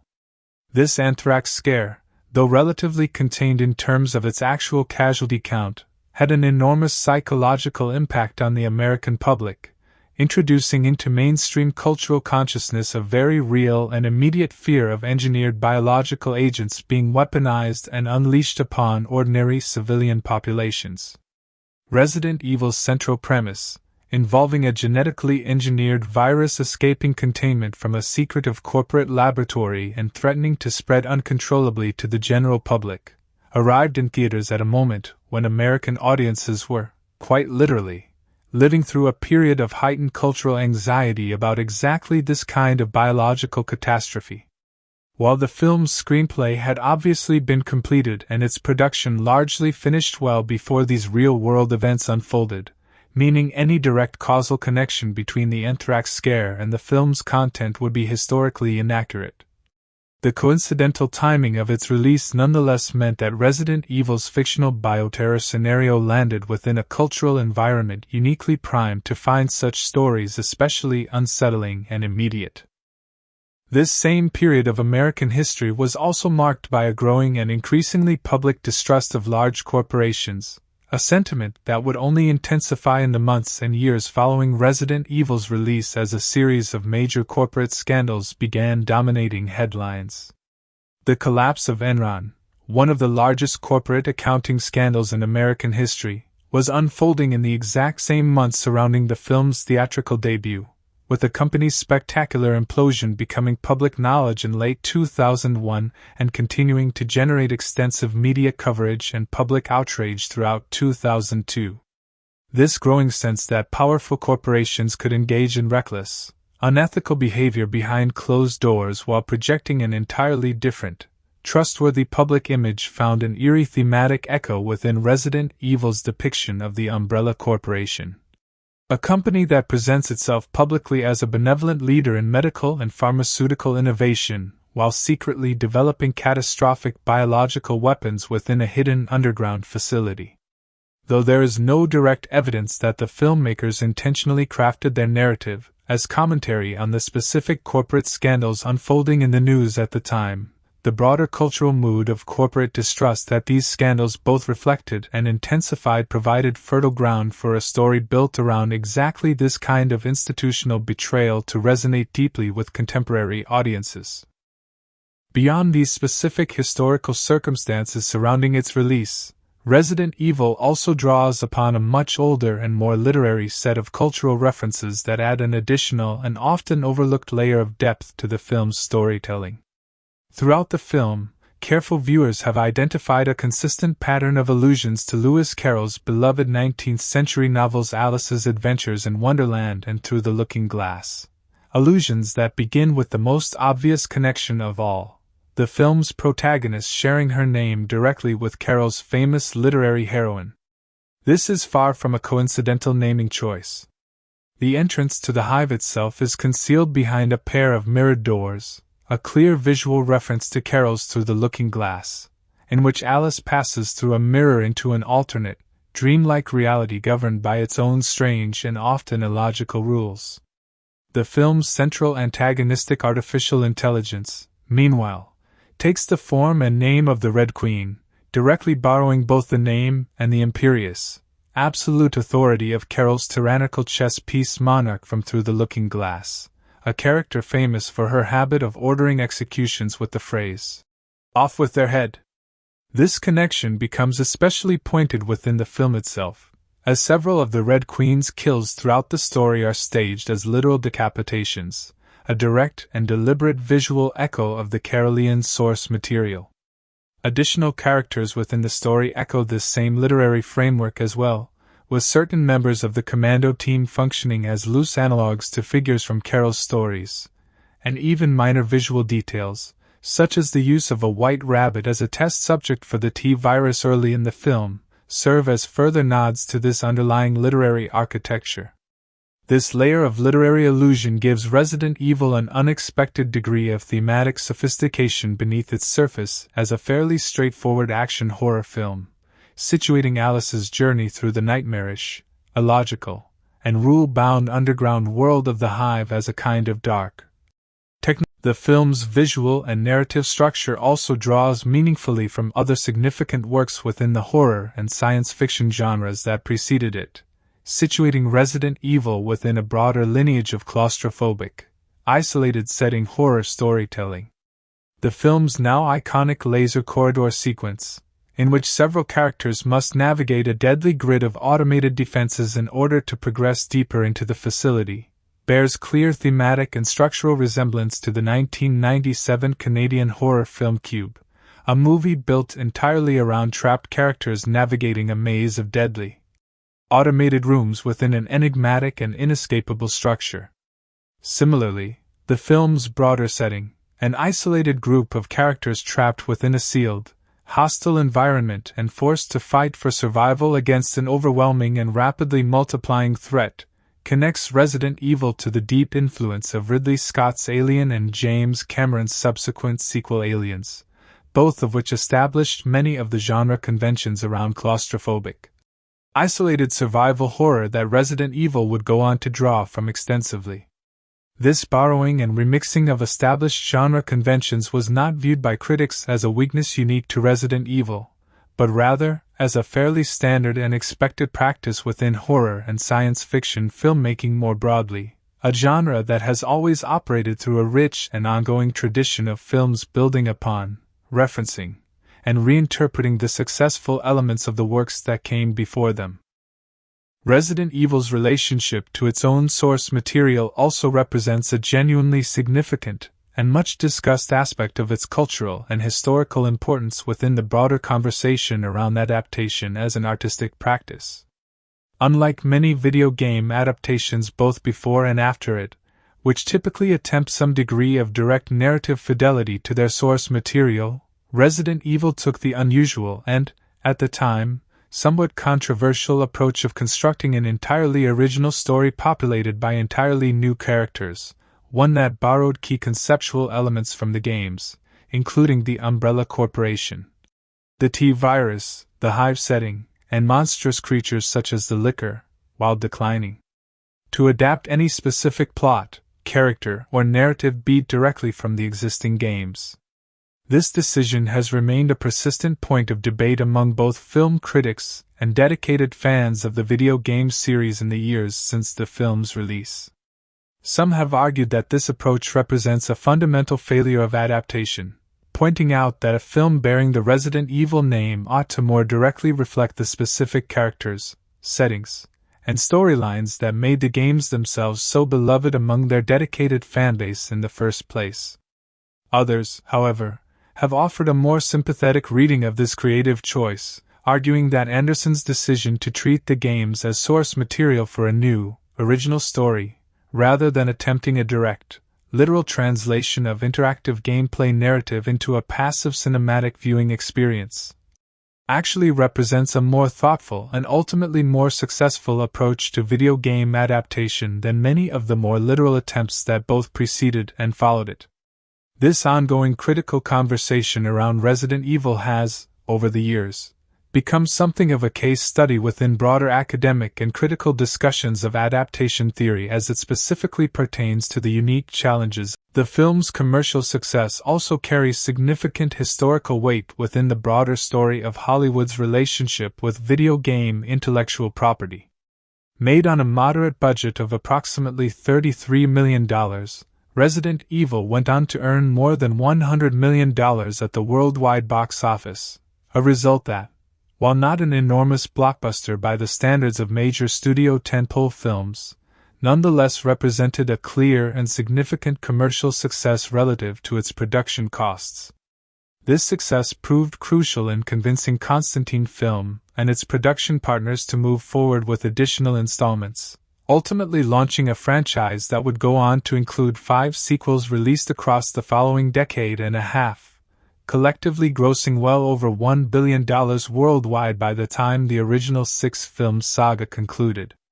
This achievement holds genuine historical significance within the specific context of video game film adaptations, as the Resident Evil franchise would go on to become widely recognized as the most financially successful film series ever based on a video game property, a distinction it maintained for a considerable period of time following the conclusion of its original 6-film run.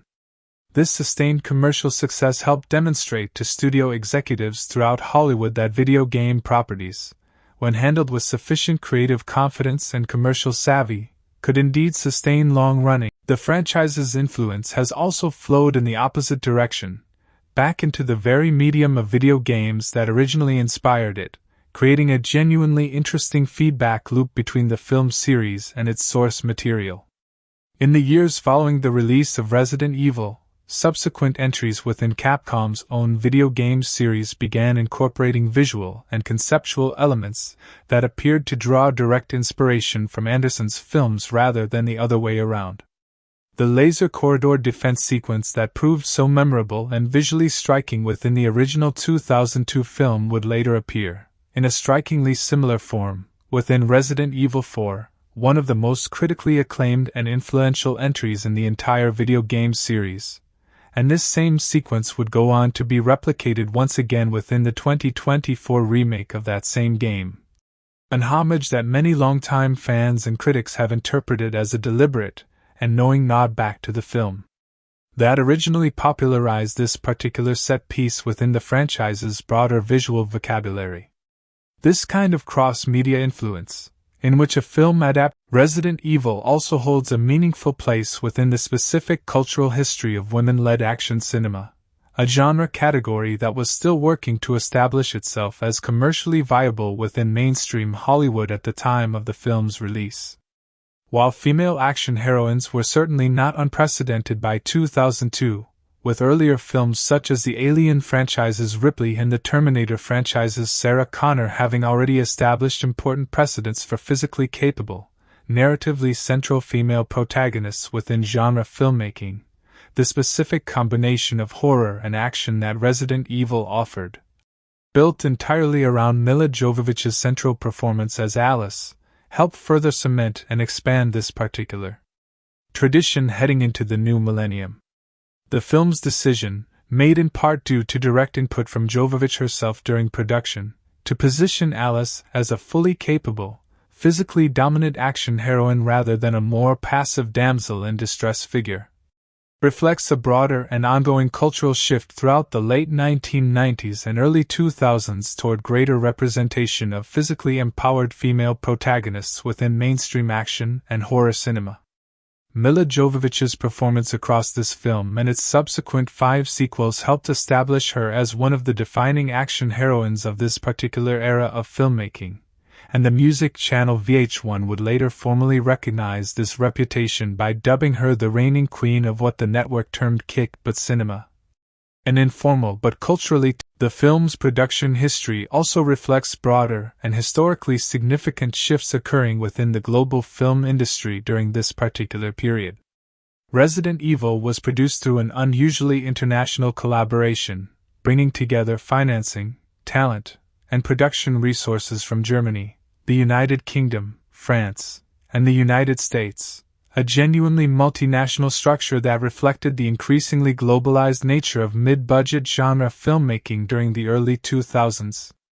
German studio Constantin Films' role as the primary rights holder and driving creative force behind the project, combined with substantial British and American talent both in front of and behind the camera, and additional French production involvement, illustrates the degree to which even mid-budget genre films of this era had begun relying on complex international co-production arrangements in order to secure adequate financing and distribution across multiple territories.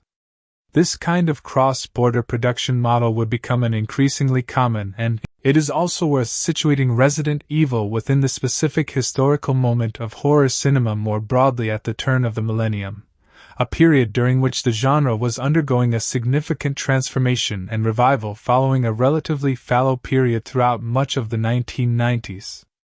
The years immediately surrounding Resident Evil's release saw a broader resurgence of interest in horror filmmaking across Hollywood, with the genre beginning to reclaim significant commercial and cultural relevance after a decade that had, with some notable exceptions, been comparatively less dominated by horror as a major box office draw.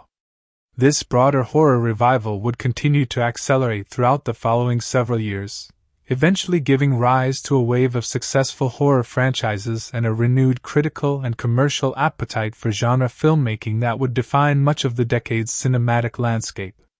Resident Evil's success arrived at a genuinely pivotal moment within this broader industry shift, and its particular blend of science fiction, horror, and action elements help demonstrate that hybrid genre filmmaking, rather than films adhering strictly to a single genre category, could achieve significant commercial success with contemporary audiences. A lesson that numerous subsequent films throughout the decade would go on to apply within their own genre-blending approaches to storytelling. The zombie genre specifically experienced a particularly notable resurgence throughout this same period, with Resident Evil arriving as one of several significant zombie-themed properties released around the turn of the millennium that collectively helped reintroduce the zombie as a viable and commercially significant figure within mainstream popular culture after a period of relative dormancy throughout much of the preceding decade. This broader zombie renaissance would continue to build throughout the following several years, ultimately culminating in an extraordinary wave of zombie-themed films, television series, and video games throughout the 2000s and into the 2010s. A cultural phenomenon so significant that film historians and cultural critics have since come to regard this period as a genuine golden age of zombie media within American and global popular culture. While Resident Evil was certainly not solely responsible for initiating this broader cultural trend, its commercial success and its specific reintroduction of a fast-moving, scientifically explained, virally transmitted conception of zombie mythology, as opposed to the more traditionally supernatural or unexplained zombie mythology of earlier decades, helped establish narrative and, finally, it is worth considering Resident Evil's place within the specific and ongoing critical conversation around cultural legitimacy and video games as an artistic medium worthy of serious adaptation and engagement by mainstream cinema. At the time of Resident Evil's release, video games as a medium were still frequently regarded within broader popular and critical culture as a lesser, less legitimate art form compared to traditional cinema, literature, or theater, and film adaptations of video games were often approached by both filmmakers and critics with a degree of dismissiveness that reflected this broader cultural hierarchy. Academic scholars working within the emerging field of adaptation studies have since noted that this dismissive cultural attitude toward video games significantly shaped how early video game film adaptations, including Resident Evil, were approached creatively, discussed critically, and evaluated by mainstream film criticism throughout this period. Resident Evil's commercial success, and its subsequent evolution into one of the most enduring and financially successful franchises ever derived from video game source material, has since been cited by scholars and critics working within this specific area of study as a genuinely important data point within the broader historical conversation about how video games gradually earned greater cultural legitimacy and critical consideration as a source of serious cinematic adaptation throughout the following 2 decades. A cultural shift that has only continued to accelerate in more recent years as major studios and streaming platforms have increasingly invested in high-profile, critically acclaimed video game adaptations. Taken together, all of these layered historical and cultural dimensions, its position within the troubled history of video game adaptations, its deep roots in the decades-long tradition of zombie cinema and corporate paranoia storytelling, its uncanny timing alongside real-world anxieties about bioterrorism and corporate malfeasance, its literary allusions to Lewis Carroll's Wonderland stories, its meaningful contribution to the tradition of physically empowered female action heroines, its genuinely unusual international production model, and its lasting influence on both subsequent zombie media and the very video games that originally inspired it, help explain why Resident Evil continues to be discussed, analyzed, and revisited by critics, scholars, and fans alike more than 2 decades after its original theatrical release.